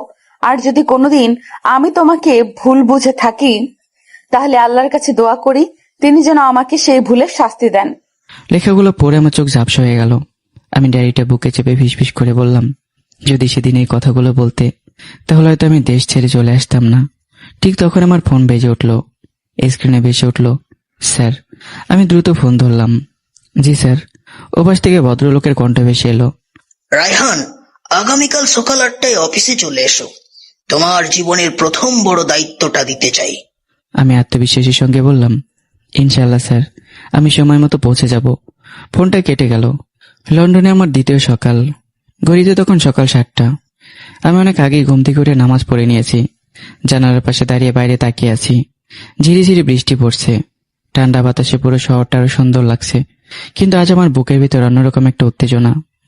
আজ স্যার আমাকে প্রথম বড় দায়িত্ব দেবেন। আমি আয়নায় নিজের দিকে তাকিয়ে আস্তে করে বললাম, আজ থেকে আর পেছনে তাকানো নয়, এগিয়ে যেতে হবে। ঠিক সকাল 8টায় আমি অফিসে পৌঁছে গেলাম। রিসেপশনে সবাই আমাকে দেখে হাসি মুখে শুভেচ্ছা জানালো। আমি সোজা স্যারের কেবিনে গেলাম। দরজায় নক করতে ভেতর থেকে কণ্ঠ ভেসে এলো, কাম ইন। আমি ভেতরে ঢুকে সালাম দিলাম। আসসালামু আলাইকুম স্যার। ওয়ালাইকুম আসসালাম, বসো। আমি বসতেই তিনি একটা ফাইল আমার দিকে এগিয়ে দিলেন। আজ থেকে তুমি আমাদের এক্সপোর্ট ডিপার্টমেন্টে কাজ করবে। প্রথমে সবকিছু শিখবে, তারপর ধীরে ধীরে বড় দায়িত্ব পাবে। আমি সম্মানের সঙ্গে ফাইলটা হাতে নিলাম। ঠিক তখনই দরজায় নক পড়ল। একজন যুবক ভিতরে ঢুকলো। স্মার্ট পোশাক, মুখে আত্মবিশ্বাস, কিন্তু চোখে কেমন যেন অহংকার। ভদ্রলোক বললেন, রায়হান, এ হচ্ছে আরমান, আমাদের সিনিয়র ম্যানেজার। আজ থেকে ও তোমাকে কাজ শিখিয়ে দেবে। আসসালামু আলাইকুম। আরমান কোনো উত্তর দিল না, শুধু ঠান্ডা চোখে আমার দিকে তাকিয়ে রইল। তারপর স্যারের দিকে তাকিয়ে বলল, স্যার, এত বড় দায়িত্ব একটা নতুন ছেলেকে দিচ্ছেন? ভদ্রলোক শান্ত গলায় বললেন, সবাই একদিন নতুন ছিল আরমান, ওকেও সুযোগ দাও। আরমান জোর করে একটা হাসি দিল, কিন্তু আমি বুঝতে পারলাম লোকটা আমাকে পছন্দ করেনি। আরমান আমাকে পুরো অফিস ঘুরিয়ে দেখাতে লাগলো, সবকিছু বুঝিয়ে দিচ্ছিল, কিন্তু তার কথাবার্তায় কেমন যেন অবহেলা। শোনো, এটা লন্ডন, এখানে ভুল করলে কেউ ক্ষমা করে না, তাই বেশি চালাকি দেখানোর চেষ্টা করো না। আমি শুধু শিখতে চাই। সে ঠোঁট বাঁকিয়ে এসে বলল, দেখা যাবে। দুপুরের দিকে আমাকে একটা গুরুত্বপূর্ণ ফাইল দিয়ে বলা হলো, এটা পাশের কনফারেন্স রুমে পৌঁছে দিতে হবে। আমি সাবধানে ফাইলটা নিয়ে হাঁটছিলাম। ঠিক তখনই সামন থেকে আরমান এসে ধাক্কা দিল। ফাইলটা হাত থেকে পড়ে গেল। সব কাগজ মেঝেতে ছড়িয়ে পড়ল। আমি দ্রুত কাগজগুলো তুলতে লাগলাম। আরমান বিরক্ত মুখে বলল, এত অসাবধান হলে এখানে টিকতে পারবে না। আমি ক্ষমা চাইলাম, যদিও ভুলটা আমার ছিল না। বিকেলে স্যার আমাকে ডাকলেন। আমি কেবিনে ঢুকতে দেখলাম স্যারের মুখটা খুব গম্ভীর। টেবিলের উপর সেই ফাইলটা রাখা। তিনি ধীরে ধীরে বললেন, রায়হান, এই ফাইল থেকে একটা গুরুত্বপূর্ণ কাগজ নেই। কি? অসম্ভব, আমি তো সব কাগজ তুলে দিয়েছিলাম। ঠিক তখনই আরমান বলল, স্যার, আমি তো আগেই বলেছিলাম নতুন ছেলেদের এত বড় দায়িত্ব দেওয়া ঠিক না। আমি তাড়াতাড়ি করে বললাম, স্যার, আমি সত্যি বলছি, আমি কোনো কাগজ হারাইনি। ভদ্রলোক আমার চোখের দিকে তাকিয়ে বললেন, আমি তোমাকে বিশ্বাস করি, কিন্তু কাগজটা খুঁজে বের করতেই হবে। এই কথাটা শুনে আমার বুকটা কেঁপে উঠল। আবার একটা গুরুত্বপূর্ণ জিনিস হারিয়ে গেল। তার সন্দেহের তীর ঘুরে এলো আমার দিকেই। এক মুহূর্তের জন্য গ্রামের সেই দিনের কথা মনে পড়ে গেল। গহনার বাক্স, অপবাদ, চোর। মনে মনে বললাম, না, এবার আমি ভাঙবো না, এবার আমি সত্যিটা বের করব। কারণ দ্বিতীয়বার আমি কোনো মিথ্যা অপবাদের শিকার হব না। ঠিক তখন অফিসে সিসিটিভি রুম থেকে একজন কর্মচারী দৌড়ে এসে বলল, স্যার, ক্যামেরার এমন কিছু দেখা গেছে যেটা দেখলে সবাই অবাক হয়ে যাবেন। ঘরের সবাই একসঙ্গে সিসিটিভি রুমের দিকে তাকালো, আর আমারও বুকের ধুকপুকানি আরো বেড়ে গেল। সিসিটিভি রুমের সামনে পুরো অফিসেই সবাই দাঁড়িয়ে। আমার বুকের ধুকপুকানি যেন থামছেই না। এক মুহূর্তের জন্য মনে হলো আবার কি আমার জীবনটা আগের মতো অন্ধকার হয়ে যাবে। ভদ্রলোক শান্ত গলায় বললেন, ফুটেজটা চালাও। কর্মচারী ভিডিও চালু করলো। স্ক্রিনে দেখা গেল আমি ফাইল হাতে নিয়ে করিডোর দিয়ে হাঁটছি। তারপর হঠাৎ আরমান আমার সামনে এসে ধাক্কা দিল। ফাইলটা নিচে পড়ে গেল। আমি নিচে এসব কাগজ তুলে আবারও ফাইলে ভরে নিলাম। ভিডিওটা এখানেই শেষ হয়ে গেল না। আমি চলে যাওয়ার কয়েক সেকেন্ড পর আরমান আবার সেই জায়গায় ফিরে এলো। সে চারদিকে তাকালো। কেউ নেই দেখে মেঝেতে পড়ে থেকে একটা কাগজ তুলে নিজের কোটের ভিতরে লুকিয়ে ফেললো। ঘরের ভিতর মুহূর্তে নীরবতা নেমে এলো। আমি হতভম্ব স্ক্রিনের দিকে তাকিয়ে রইলাম। ভদ্রলোক ধীরে ধীরে আরমানের দিকে তাকালেন। আরমান, এটার ব্যাখ্যা কি? আরমানের মুখের রং মুহূর্তেই বদলে গেল। সে তোতলাতে লাগলো। স্যার, আমি আসলে। ভদ্রলোক আবার কঠোর গলায় বললেন, সত্যি বলো। আরমান মাথা নিচু করে ফেললো। কয়েক সেকেন্ড পরে ধীরে ধীরে পকেট থেকে সে কাগজটা বের করলো। স্যার, আমি ইচ্ছা করেই লুকিয়েছিলাম। আমি ভাবছিলাম ওকে ভুল প্রমাণ করতে পারলে কোম্পানিতে ওর জায়গা হবে না। আমি নির্বাক হয়ে দাঁড়িয়ে রইলাম। জীবনে দ্বিতীয়বার আমার বিরুদ্ধে ষড়যন্ত্র হলো, কিন্তু এবার আল্লাহ আমাকে একা ছেড়ে দেননি। সত্যিটা সবার সামনে চলে এসেছে। ভদ্রলোক রাগে গম্ভীর হয়ে বললেন, তুমি শুধু একজন সহকর্মীর সঙ্গে অন্যায় করনি, তুমি পুরো কোম্পানির বিশ্বাস ভেঙেছো। আজ থেকে তুমি সাময়িক বরখাস্ত। বিষয়টা বোর্ড সিদ্ধান্ত নেবে। আমার মাথা নিচু করে কেবিন থেকে বেরিয়ে গেল। ঘরের সবাই আমার দিকে তাকিয়েছিল। আমি শুধু নিঃশ্বাস ফেললাম। মনে মনে বললাম, আলহামদুলিল্লাহ, আজ অন্তত কেউ আমাকে চোর বলল না। সবাই চলে যাওয়ার পর ভদ্রলোক আমাকে নিজের কেবিনে ডাকলেন। আমি ভেতরে ঢুকতেই তিনি উঠে এসে আমার কাঁধে হাত রাখলেন। কষ্ট পেয়েছো? আমি হালকা এসে বললাম, আজকের ঘটনাটা আমাকে অনেক আগের কথা মনে করিয়ে দিল স্যার। তখন একটা জিনিস আমার ব্যাগে পাওয়া গিয়েছিল, কিন্তু সেদিন কোনো সিসিটিভি ছিল না। কেউ সত্যটা দেখেনি। তিনি গভীরভাবে আমার দিকে তাকিয়ে বললেন, আল্লাহ কখনো অন্যায়কে চিরদিন টিকিয়ে রাখেন না। আজকের এই ঘটনাটা তোমাকে একটা শিক্ষা দিল। সত্যকে সময় লাগে, কিন্তু সত্য হারে না। আমি মাথা নিচু করে বললাম, আমি আর কখনো দুর্বল হব না স্যার। সেদিন সন্ধ্যা অফিস থেকে বের হয়ে টেমস নদীর পাড়ে গিয়ে দাঁড়ালাম। হালকা বাতাস বইছে। পকেট থেকে মাফির দেওয়া ডায়েরিটা বের করলাম। ডায়েরির শেষ পাতায় ছোট্ট একটা শুকনো শিউলি ফুল চাপা ছিল। ফুলটা দেখে গ্রামের বাড়ির কথা মনে পড়ে গেল। মায়ের লাগানো শিউলি গাছ, ভোরবেলা ফুল কোরানো স্মৃতি, আর মাফির সে নিষ্পাপ হাসি। আমি নিজের অজান্তে বললাম, তুমি কি কখনো জানতে পারবে আমি সত্যিই নির্দোষ ছিলাম? ঠিক তখনই ফোন বেজে উঠল। স্ক্রিনে ভেসে উঠল মা। আমি দ্রুত ফোন ধরলাম। আসসালামু আলাইকুম মা। ওয়ালাইকুম সালাম বাবা, কেমন আছিস? ভালো আছি মা, তোমরা কেমন আছো? মা কিছুক্ষণ চুপ থেকে বললেন, বাবা, আজ গ্রামের বাজারে একটা কথা শুনলাম। কি কথা? মায়ের কণ্ঠ কেঁপে উঠল। শুনলাম যে গয়নার জন্য তোকে চোর বলা হয়েছিল, সেই ঘটনা নিয়ে নাকি আবার নতুন করে কথা উঠেছে। কেউ একজন বলেছে আসল সত্যিটা নাকি এতদিন চাপা ছিল। আমি মুহূর্তে সোজা হয়ে দাঁড়ালাম। আমার বুকের ভেতরটা জোরে ধুকপুক করতে লাগলো। এতদিন পর আবার সেই ঘটনার কথা কেন উঠলো? কে সত্যিটা জানে? আর সে কি সত্যি আমার নির্দোষের প্রমাণ নিয়ে সামনে আসতে চলেছে? মায়ের কথাটা শুনে আমার বুকের ভেতরটা হঠাৎ কেঁপে উঠল। আমি বারান্দায় গিয়ে দাঁড়ালাম। হাতটা অজান্তে কাঁপছে। এতদিন আমাকে এই প্রশ্নটা তাড়া করেছে। আমি যদি নির্দোষ হই তাহলে সত্যিটা বের হবে। আজ মা হঠাৎ বলছেন গ্রামে নাকি সেই ঘটনা নিয়ে আবারও কথা উঠেছে। মা, কি হয়েছে সব খুলে বলো। মা দীর্ঘ শ্বাস ফেলে বললেন, ঠিক কি হয়েছে আমি জানি না বাবা। আজ বাজারে গিয়েছিলাম, সেখানে কয়েকজন বলছিল তোর মামার বাড়ির সেই গয়নার ঘটনার আসল রহস্য নাকি একদিন বের হবে। কেউ একজন নাকি অনেক কিছু জানে। আমি চুপ হয়ে গেলাম। কে জানে?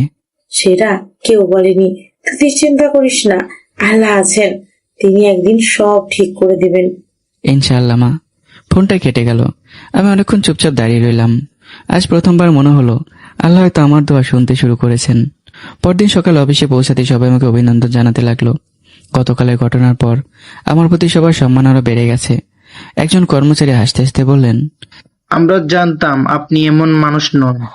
আমি শুধু মুচকে হাসলাম, কারণ মানুষের বিশ্বাস হারানোর কষ্ট আমি খুব ভালো করেই জানি। ঠিক তখনই ভদ্রলোক আমাকে নিজের কেবিনে ডাকলেন। আমি ভেতরে ঢুকে দেখলাম টেবিলের উপর অনেকগুলো ফাইল রাখা। তিনি হাসি মুখে বললেন, রায়হান, আজ থেকে তোমাকে শুধু কর্মচারী হিসাবে নয়, একজন দায়িত্বশীল মানুষ হিসাবে দেখতে চাই। কি করতে হবে স্যার? তিনি একটা ফাইল আমার হাতে দিলেন। আগামী সপ্তাহে আমাদের একটা বড় ব্যবসায়িক মিটিং, তুমি আমার সঙ্গে থাকবে। আমি?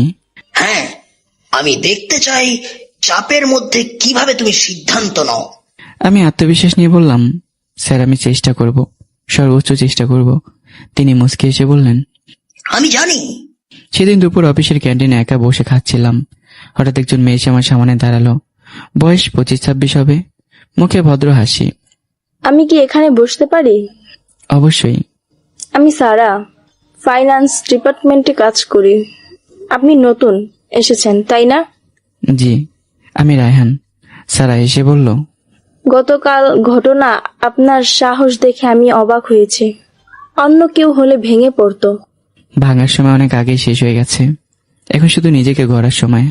সারা কিছুক্ষণ আমার দিকে তাকিয়ে রইল, তারপর বলল, আপনার কথাগুলো অন্যরকম মনে হচ্ছে। আপনার জীবনে অনেক কষ্ট আছে।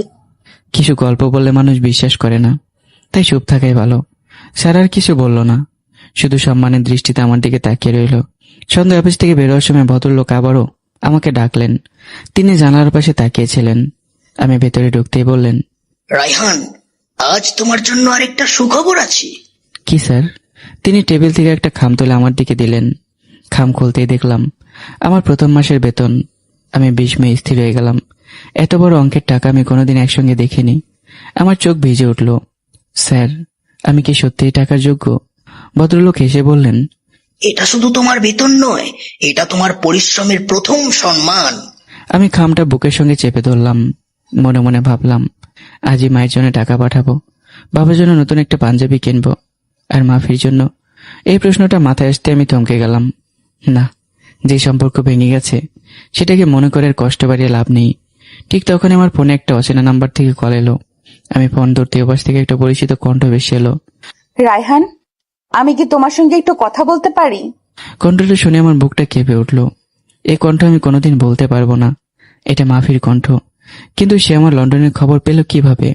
মোবাইলটা কানে নিয়ে আমি কয়েক সেকেন্ড চুপ করে রইলাম। ওপাশ থেকে কোনো কথা নেই, শুধু কারো নিঃশ্বাসের শব্দ ভেসে আসছে। আমি ধীরে ধীরে বললাম, কে বলছেন? ওপাশ থেকে কাপা গলায় উত্তর এলো, আমি মাফি। কথাটা শুনে আমার বুকটা কেঁপে উঠল। আগে যে কণ্ঠটা শুনে আমার মুখে হাসি ফুটতো, আর সেই কণ্ঠ শুনে আমার সেই পুরনো ক্ষত আবার জেগে উঠল। আমি নিজেকে সামলে নিয়ে বললাম, আমার নম্বর কোথায় পেলে? কিছুক্ষণ চুপ থেকে মাফি বলল, মামার কাছ থেকে। অনেক কষ্ট পেয়েছি। তুমি কি আমার সঙ্গে 5 মিনিট কথা বলবে? আমি জানালার বাইরে তাকিয়ে রইলাম। টেমস নদীর ওপারে সূর্যের আলো পড়েছে, কিন্তু আমার ভেতরে যেন আবার অন্ধকার নেমে এলো। কি কথা? মাফির গলায় কান্না। প্রথমে একটা কথা বলবো, তারপর চাইলে ফোন কেটে দিও। আমি চুপ করে রইলাম। রায়হান, আমি জানি আমার কোনো ক্ষমা পাওয়ার অধিকার নেই, কিন্তু আমি প্রতিদিন নিজের কাছে হেরে যাই। এতদিন পর এসব বলছো কেন? সেদিন তো কিছু বলনি। মাফি কান্না চেপে বলল, কারণ আমি সেদিন ভয় পেয়েছিলাম। পুরো গ্রামের সবাই তোমাকে চোর বলছিল। আমি যদি তোমার পাশে দাঁড়াতাম তাহলে সবাই আমাকেও দোষ দিত। আমি দুর্বল হয়ে গেছিলাম। আমি চোখ বন্ধ করে বললাম, তাহলে ভালোবাসা এতটাই দুর্বল ছিল? ওপাশে দীর্ঘ নীরবতা, তারপর ভাঙা গলায় মাফি বলল, না, দুর্বল ছিলাম আমি, ভালোবাসা না। আমি একটা তিক্ত হাসি দিলাম। তোমার এই নীরবতার মূল্য আমি এখনো দিচ্ছি। মাফি কাঁদতে কাঁদতে বলল, আমি জানি, তাই তো প্রতিদিন আল্লাহর কাছে শুধু একটা দোয়া করি, যেন একদিন সত্যিটা বের হয়, যেন সবাই জানতে পারে তুমি নির্দোষ ছিলে। আমি অবাক হয়ে গেলাম। তুমি এখনো বিশ্বাস করো আমি নির্দোষ? মাফি এক নিঃশ্বাসে বলল, প্রথম দিন থেকেই বিশ্বাস করতাম, কিন্তু বিশ্বাস করার সাহস পাইনি। এই কথাটা শুনে আমার বুকটা মোচড় দিয়ে উঠল। ধীরে ধীরে বললাম, বিশ্বাস ছিল কিন্তু সাহস ছিল না। এই একটা ভুল আমার পুরো জীবন বদলে দিয়েছে। মাফি কোনো উত্তর দিল না, শুধু তার কান্নার শব্দ ভেসে আসছিল। কিছুক্ষণ পর সে বলল, তুমি কি খুব ভালো আছো? আমি জানালার বাইরে তাকিয়ে বললাম, আলহামদুলিল্লাহ, ভালো আছি, কাজ করছি, শিখছি, নিজেকে গড়ছি। মাফি হালকা হাসলো। শুনেছি তুমি এখন লন্ডনে। হ্যাঁ। আমি সবসময় দোয়া করি তুমি যেন সফল হও। আজ শুনে খুব ভালো লাগলো। আমি কয়েক সেকেন্ড চুপ থেকে বললাম, ধন্যবাদ, হঠাৎ মাফি বলল, একটা প্রশ্ন করব, করো। তুমি কি আমাকে একটুও ঘৃণা করো? প্রশ্নটা শুনে আমি নির্বাক হয়ে গেলাম। অনেকক্ষণ পরে উত্তর দিলাম, না, আমি তোমাকে ঘৃণা করি না। কারণ যাকে একসময় মন থেকে ভালোবেসেছিলাম তাকে ঘৃণা করার শক্তি আমার নেই। কিন্তু আমি আর আগের জায়গায় ফিরে যেতে পারবো না। ওপাশে আবারও নীরবতা। তারপর খুব আস্তে করে মাফি বলল, আমি অপেক্ষা করব যতদিন লাগে। আমি এর কোনো উত্তর দিলাম না। ঠিক তখন অফিস থেকে স্যারের ফোন এলো। আমি বললাম, আমার যেতে হবে, ভালো থেকো। মাফি তাড়াতাড়ি বলল, রায়হান, একটা শেষ কথা। আমি থেমে গেলাম। যদি কোনোদিন সত্যিটা সবার সামনে আসে, তাহলে একবার, শুধু একবার আমার চোখের দিকে তাকিয়ে বলো তুমি আমাকে ক্ষমা করেছো। কথাটা শুনে আমার গলা ভারী হয়ে গেল। আমি কোনো উত্তর না দিয়ে ফোনটা কেটে দিলাম। ফোনটা পকেটে রেখে গম্ভীর শ্বাস নিলাম। জীবনে প্রথমবার মনে হলো কিছু ক্ষত সময় শুকিয়ে যায়, কিছু কিছু ক্ষত মানুষ বেঁচে থাকা পর্যন্ত বুকের ভেতর রক্ত ছড়ায়। ঠিক তখনই স্যারের কেবিনে ঢুকতেই দেখি তিনি খুব চিন্তিত মুখে বসে আছেন। আমাকে দেখিয়ে বললেন, রায়হান, আজই আমাদের স্কটল্যান্ডে যেতে হবে। কোম্পানির একটা বড় সমস্যা হয়েছে, আর এই সমস্যায় সমাধান যদি আমরা না করতে পারি তাহলে কয়েক কোটি পাউন্ডের চুক্তি বাতিল হয়ে যাবে। আমি বুঝতে পারলাম এটাই আমার জীবনের সবচেয়ে বড় ব্যবসায়িক পরীক্ষা হতে চলেছে। স্যারের মুখে এমন উদ্বেগ আমি কখনো দেখিনি। আমি চেয়ারে বসতে তিনি টেবিলের উপর পড়ে থাকা একটা ফাইল আমার দিকে এগিয়ে দিলেন। রায়হান, স্কটল্যান্ডে আমাদের সবচেয়ে বড় ক্লায়েন্ট আজ সকালেই খবর এসেছে। তারা আমাদের সঙ্গে করা প্রায় 25 মিলিয়ন ইউরোর চুক্তি বাতিল করার সিদ্ধান্ত নিয়েছে। আমি অবাক হয়ে বললাম, কিন্তু কেন স্যার? তিনি দীর্ঘ শ্বাস ফেলে বললেন, আমাদের বিরুদ্ধে অভিযোগ উঠেছে যে গত চালানের কিছু পণ্যের মান ঠিক ছিল না। যদি আমরা আজই তাদের সন্তুষ্ট না করতে পারি তাহলে শুধু এই চুক্তি নয়, ভবিষ্যতের সব ব্যবসাও হারাতে পারি। আমি ফাইলটা মনোযোগ দিয়ে পড়তে লাগলাম। কিছুক্ষণ পর মাথা তুলে বললাম, স্যার, আমরা কি নিশ্চিত ভুলটা আমাদের? তিনি বললেন, না, কিন্তু অভিযোগ প্রমাণ করার দায়িত্ব এখন আমাদের। 1 ঘন্টার মধ্যে আমরা স্কটল্যান্ডের উদ্দেশ্যে রওনা দিলাম। দীর্ঘ পথ, গাড়ি জানালার বাইরে সবুজ পাহাড় আর বিশাল প্রান্তর। কিন্তু আমার পুরো মন পড়ে আছে ফাইলের ভেতর। আমি বারবার রিপোর্ট করে পড়ছি। হঠাৎ একটা ছোট্ট বিষয় আমার চোখে পড়ল। আমি স্যারের দিকে তাকিয়ে বললাম, স্যার, এই রিপোর্টে একটা তারিখ মিলছে না। তিনি অবাক হয়ে বললেন, কি বলতে চাইছো? আমি ফাইলটা খুলে দেখালাম।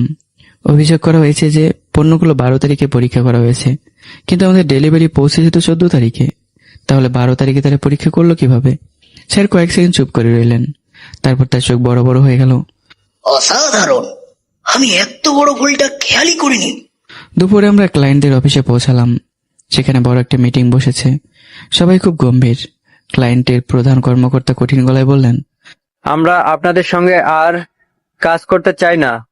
আপনাদের পণ্যের মান আমাদের মানদণ্ড পূরণ করেনি। স্যার কিছু বলতে যাচ্ছিলেন। আমি বিনয় স্বরে বললাম, স্যার, আমি কি একটা প্রশ্ন করতে পারি? ভদ্রলোক মাথা নাড়লেন। আমি ক্লায়েন্টের দিকে তাকিয়ে বললাম, আপনারা কি নিশ্চিত যে রিপোর্টটা আমাদের চালানের? তিনি বললেন, অবশ্যই। আমি ফাইলের কাগজটা তার সামনে রেখে বললাম, তাহলে একটা বিষয় বুঝিয়ে বলবেন, আপনারা যে পরীক্ষার তারিখ দিয়েছেন সেটা আমাদের পণ্য পৌঁছানোর 2 দিন আগের। ঘরের ভেতর সবাই একসঙ্গে কাগজটার দিকে তাকালো। কয়েক মুহূর্তের মধ্যে ফিসফাস শুরু হয়ে গেল। ক্লায়েন্টের কর্মকর্তার মুখে রঙও বদলে গেল। তিনি দ্রুত নিজের সহকারীকে ডেকে বললেন, সব নথি আবার নিয়ে আসো। প্রায় 20 মিনিট ধরে সব কাগজপত্র যাচাই করা হলো। শেষ পর্যন্ত সত্যিটা বেরিয়ে এলো। অভিযোগের রিপোর্টটা ছিল অন্য একটা কোম্পানির। ভুলবশত সেটা আমাদের ফাইলের সঙ্গে যুক্ত হয়ে গিয়েছিল। ক্লায়েন্টের প্রধান কর্মকর্তা উঠে দাঁড়িয়ে আমার দিকে হাত বাড়িয়ে দিলেন। মিস্টার রায়হান, আমরা আন্তরিকভাবে দুঃখিত। ভুলটা সম্পূর্ণ আমাদের। চুক্তি বাতিলের সিদ্ধান্ত আমরা প্রত্যাহার করছি। শুধু তাই নয়, আমরা আরো 3 বছরের জন্য নতুন চুক্তি করতে চাই। স্যার আনন্দে আমার দিকে তাকালেন। তার চোখে স্পষ্ট গর্ব। মিটিং শেষ হওয়ার পরে গাড়িতে উঠতেই স্যার আমার কাঁধে হাত রাখলেন। আজ তুমি শুধু একটা চুক্তি বাঁচাওনি, আমার 40 বছরের সম্মান রক্ষা করেছো। আমি মাথা নিচু করে বললাম, আমি শুধু আমার দায়িত্ব পালন করেছি স্যার। তিনি মুচকি এসে বললেন, না রায়হান, আজ থেকে তুমি শুধু আমার কর্মচারী নাও, তুমি আমার সবচেয়ে বিশ্বাসের মানুষ। কথাটা শুনে আমার চোখ ভিজে উঠল। জীবনে প্রথমবার কেউ আমাকে এত বড় বিশ্বাসের মর্যাদা দিল। কিন্তু ঠিক তখনই স্যারের ফোন বেজে উঠল। ফোন রিসিভ করতেই তার মুখের হাসি মিলে গেল। তিনি কয়েক সেকেন্ড চুপ করে থেকে শুধু বললেন, কি বলছো? অসম্ভব। ফোন কেটে তিনি আমার দিকে তাকালেন। তার চোখে স্পষ্ট উদ্বেগ। আমি তাড়াতাড়ি জিজ্ঞাসা করলাম, কি হয়েছে স্যার? তিনি ধীরে ধীরে বললেন, অফিসে বড় সমস্যা হয়েছে, কোম্পানির গোপন কিছু নথি চুরি হয়েছে, আর সবাই সন্দেহ করছে এই ঘটনার পিছনে আমাদের ওই কোনো ভেতরের লোক জড়িত। আমি গম্ভীর একটা শ্বাস নিলাম। মনে মনে শুধু একটা কথাই বললাম, না, এবার আর কোনো নির্দোষ মানুষকে অপবাদ পেতে দেব না। আমি স্যার দ্রুত লন্ডনের অফিসে ফিরে এলাম। পুরো অফিসে অদ্ভুত এক উত্তেজনা। সহকর্মচারী ছোট ছোট দলে দাঁড়িয়ে ফিসফাস করে কথা বলছে। আমাদের দেখে সবাই চুপ হয়ে গেল। স্যার গম্ভীর গলায় বললেন, সবাই কনফারেন্স রুমে আসুন। 5 মিনিটের মধ্যে পুরো অফিস সেখানে জড়ো হলো। স্যার ধীরে ধীরে বললেন, গতরাতে কোম্পানির কিছু গোপন নথি সার্ভার থেকে কপি করা হয়েছে। এই নথিগুলো বাইরে চলে গেলে কোটি কোটি পাউন্ডের ক্ষতি হতে পারে, তাই বিষয়টা খুবই গুরুতর। ঘরের ভিতর নীরবতা। ঠিক তখনই আইটি বিভাগের প্রধান উঠে দাঁড়ালেন। স্যার, আমার লগ পরীক্ষা করেছি। যে কম্পিউটার থেকে ফাইল কপি হয়েছে সেটা এক্সপার্ট ডিপার্টমেন্টের। আমি চমকে উঠলাম, কারণ আমি এখন সেই ডিপার্টমেন্টে কাজ করছি। ঠিক তখন এক কর্মচারী বলল, স্যার, গত রাত অফিসে নতুন লোকদের মধ্যে শুধু রায়হান ছিল। কথাটা শুনে সবাই আমার দিকে তাকালো। আমার বুকের ভিতর পুরনো সেই ব্যথাটা আবারও ফিরে এলো। শান্ত গলায় বললাম, আমি রাতে কাজ করছিলাম ঠিকই, কিন্তু কোনো নথি কপি করিনি। আইটি প্রধান বললেন, লগ অনুযায়ী রাত 9:47 আপনার আইডি দিয়ে সিস্টেমে প্রবেশ করা হয়েছে। আমি অবাক হয়ে গেলাম। অসম্ভব, রাত 9টার আগে আমি বের হয়ে গিয়েছিলাম। স্যার আমার দিকে তাকিয়ে বললেন, আমি জানি তুমি মিথ্যা বলছো না, কিন্তু সত্যটা খুঁজে বের করতে হবে। ঠিক তখনই কনফারেন্স রুমের দরজা খুলে একজন পুলিশ কর্মকর্তা ভেতরে ঢুকলেন। তিনি বললেন, আমরা অভিযোগ পেয়েছি, তদন্তের স্বার্থে কয়েকজনের সঙ্গে কথা বলতে হবে। ঘরের পরিবেশ আরো ভারী হয়ে গেল। প্রথমে আমার সঙ্গে জিজ্ঞাসাবাদ শুরু হলো। গত রাতে আপনি কতক্ষণ অফিসে ছিলেন? রাত 8:55 পর্যন্ত। তারপর বের হয়ে বাসায় চলে যাই। কেউ কি সেটা প্রমাণ করতে পারবে? আমি কিছুক্ষণ চুপ করে রইলাম, কারণ আমি একাই বের হয়েছিলাম। ঠিক তখনই সিকিউরিটি গার্ড উঠে দাঁড়ালেন। স্যার, আমি দেখেছি রায়হান ঠিক 9টার আগেই বেরিয়ে গিয়েছিল। পুলিশ কর্মকর্তা মাথা নাড়লেন, কিন্তু বললেন, তারপরও তদন্ত চলবে। আমি নিজের ডেস্কে ফিরে এলাম। মনে ছিল ভাগ্য যেন বারবার আমাকে একই জায়গায় এনে দাঁড় করায়। প্রথমে গ্রামের অপবাদ, তারপর অফিসের ফাইল, এখন গোপন নথি চুরির অভিযোগ। আমি নিজের মুঠো শক্ত করে বললাম, না, এবার আমি শুধু নিজেকে নির্দোষ প্রমাণ করব না, আসল অপরাধীকেও খুঁজে বের করব। ঠিক তখন আমার চোখ পড়ল পাশের ডেস্কের দিকে। একটা ছোট্ট কালো পেন ড্রাইভ চেয়ারের নিচে পড়ে আছে। আমি সেটা তুলে হাতে নিলাম। পেন ড্রাইভের গায়ে কোম্পানির লোগো। আমি চারদিকে তাকালাম, কেউ খেয়াল করেনি। ঠিক তখনই আইটি প্রধান দৌড়ে এসে বললেন, রায়হান, ওটা কোথায় পেলে? আমি পেন ড্রাইভটা তার হাতে দিয়ে বললাম, এইমাত্র আমার ডেস্কের পাশে পড়ে থাকতে দেখলাম। আইটি প্রধান বিস্ময়ে বললেন, আমরা যে ডিভাইসটা খুঁজছিলাম এটাই সেটা। ঘরের সবাই একসঙ্গে আমার দিকে তাকালেন। পুলিশ কর্মকর্তা ধীরে ধীরে বললেন, যদি এই ডিভাইসে তথ্য থাকে তাহলে আসল অপরাধীকে খুঁজে পাওয়া সময়ের ব্যাপার। আমার বুকের ভিতর ধুকপুকানি বেড়ে গেল, কারণ এই পেন ড্রাইভ শুধু একজন চোরকে ধরিয়ে দেবে না, হয়তো এমন একজনের মুখোশও খুলে দেবে যে শুরু থেকে আমাকে ফাঁসানোর চেষ্টা করে আসছে। মুখোশ খুলতে শুরু করলো। পেন ড্রাইভটা আইটি বিভাগের হাতে দেওয়ার পরই পুরো অফিস নিস্তব্ধ হয়ে গেল। সবাই অপেক্ষা করছে এর ভেতরে কি আছে। আইটি প্রধান দ্রুত পেন ড্রাইভটা কম্পিউটারে লাগালেন। পুলিশ কর্মকর্তা স্যার আর আমি মনিটরের সামনে দাঁড়িয়ে আছি। কয়েক সেকেন্ড পর স্ক্রিনে অনেকগুলো ফাইল দেখা গেল। আইটি প্রধান একটা ফোল্ডার খুলতেই তার চোখ বড় বড় হয়ে গেল। স্যার, এখানে শুধু আমাদের কোম্পানির ফাইল নয়, প্রতিদ্বন্দ্বী আরো 3টি কোম্পানির গোপন তথ্য আছে। পুলিশ কর্মকর্তা গম্ভীর গলায় বললেন, তাহলে এটা পরিকল্পিত শিশু গুপ্তচর বৃত্তি, এটা সাধারণ চুরির ঘটনা নয়। ঘরের সবাই হতবাক। ঠিক তখনই আইটি প্রধান বললেন, স্যার, পেন ড্রাইভে একটা অটো ব্যাকআপ ফাইল আছে, সম্ভবত কে এটা ব্যবহার করেছে তার তথ্যও রয়েছে। তিনি ফাইলটা খুললেন। স্ক্রিনে একটা ইউজার আইডি ভেসে উঠল, কিন্তু সেটা দেখে সবাই অবাক, কারণ সেটা আমার আইডি নয়, আরমানেরও নয়। এটা ছিল ডি কিং 07। স্যার বুরুকুসকে বললেন, আমাদের অফিসে এই নামে কোনো কর্মচারী নেই। পুলিশ কর্মকর্তা বললেন, তাহলে কেউ ভুয়া আইডি ব্যবহার করেছে, কিন্তু সে অফিসে ঢুকলো কিভাবে? ঠিক তখনই আইটি প্রধান আরেকটা ভিডিও খুললেন। সার্ভার রুমে সিসিটিভি ফুটেজ। রাত 9:45। একজন মানুষ মুখে কালো মাস্ক পরে সার্ভার রুমে ঢুকছে।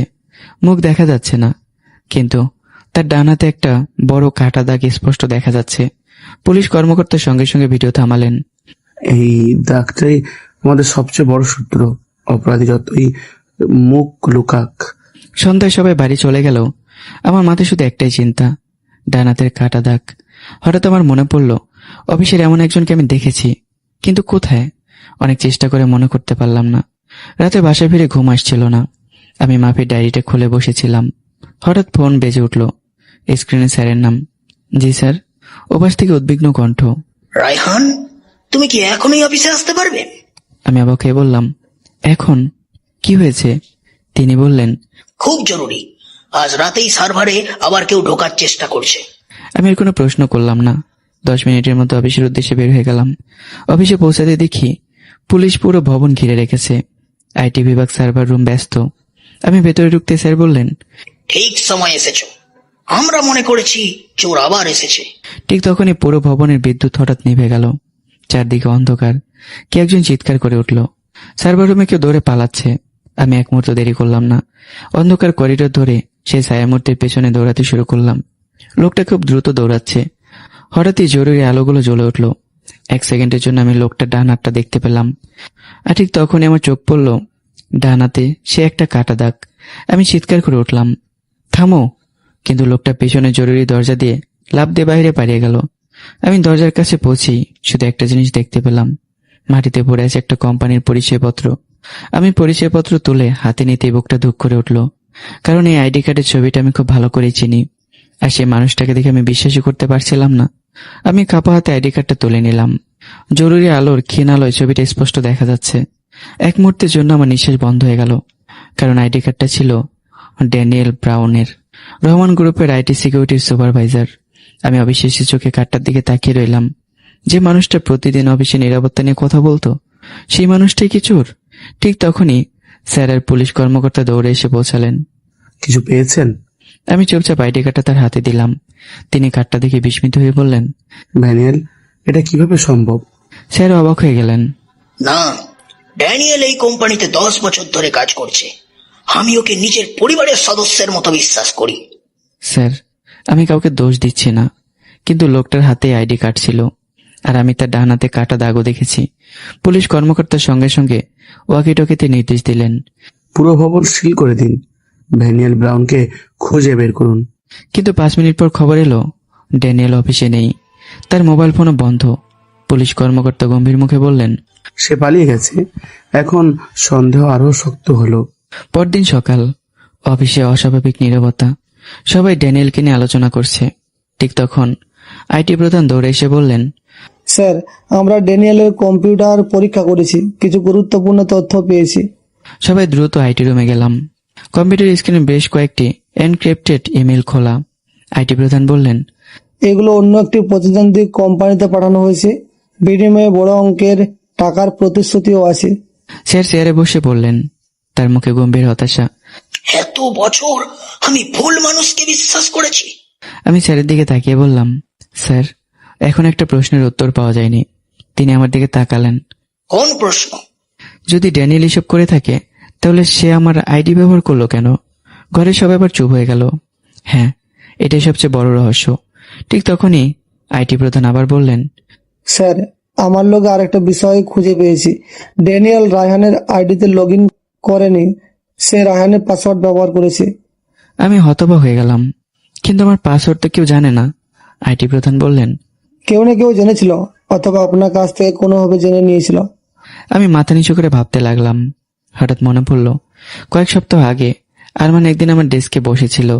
আমি তখন কফি আনতে গিয়েছিলাম। ফিরে এসে দেখেছিলাম সে আমার কম্পিউটারের সামনে দাঁড়িয়ে আছে। তখন বিষয়টা গুরুত্ব দেয়নি। আমি সঙ্গে সঙ্গে কথাটা সবাইকে বললাম। পুলিশ কর্মকর্তা বললেন, তাহলে আরমান আর কি ড্যানিয়েল মধ্যে যোগাযোগ ছিল না? সেটাও তদন্ত করতে হবে। ঠিক তখনই পুলিশের একজন সদস্য দৌড়ে ভেতরে ঢুকলেন। স্যার, ড্যানিয়েলের ফ্ল্যাটে তল্লাশি চালিয়ে একটা ডায়েরি পাওয়া গেছে। পুলিশ কর্মকর্তা জিজ্ঞাসা করলেন, সেখানে কি আছে? পুলিশ সদস্য গম্ভীর শ্বাস নিয়ে বললেন, সেখানে কয়েকজনের নাম লেখা, আর সবার উপরে যে নামটা আছে সেটা শুনলে আপনারা অবাক হয়ে যাবেন। ঘরে সবাই নিঃশ্বাস বন্ধ করে তার দিকে তাকিয়ে রইল। প্রথম নামটা হলো আরমান। ঘরে বাতাস যেন মুহূর্তে ভারী হয়ে উঠল। তাহলে কি আরমান আর ড্যানিয়েল মিলে শুরু থেকে এসব পরিকল্পনা করছিল? আর যদি তাই হয়, তাহলে গ্রামে সেই পুরনো অপবাদের সঙ্গেও কি কোনো অজানা যোগসূত্র লুকিয়ে আছে? পুলিশ সদস্যের মুখে আরমান নামটা শুনে পুরো কনফারেন্স রুম নিস্তব্ধ হয়ে গেল। আমি কিছুক্ষণ চুপ করে দাঁড়িয়ে রইলাম।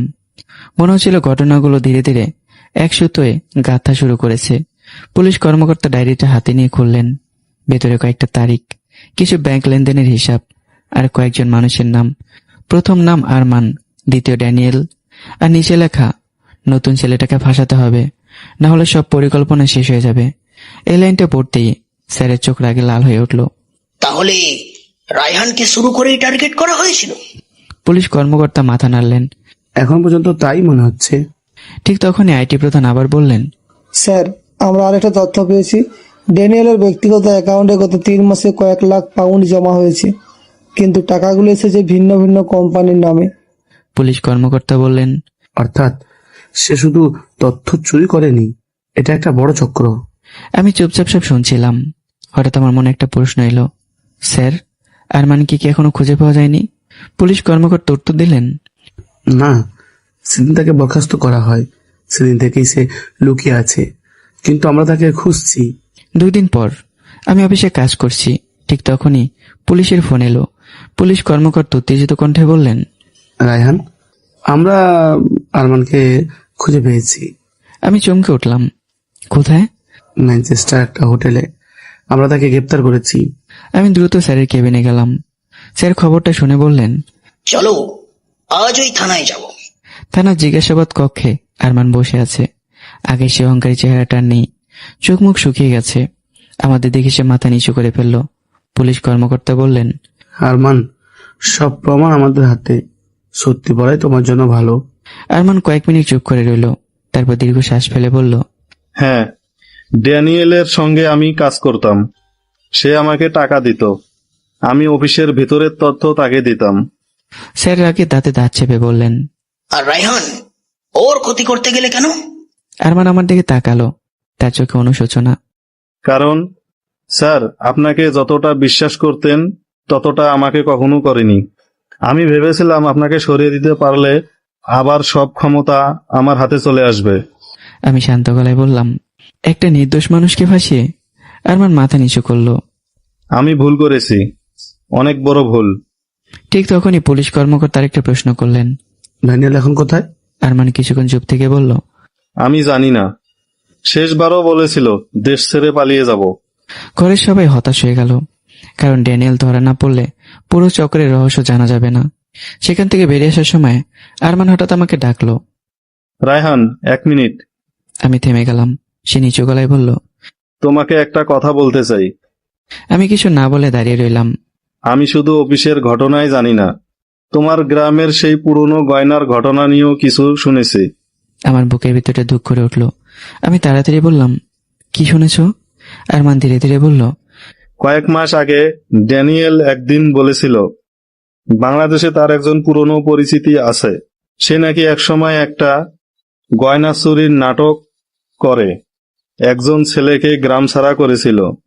তখন আমি বিষয়টা গুরুত্ব দেইনি, কিন্তু এখন মনে হচ্ছে সেই ছেলেটা হয়তো তুমি।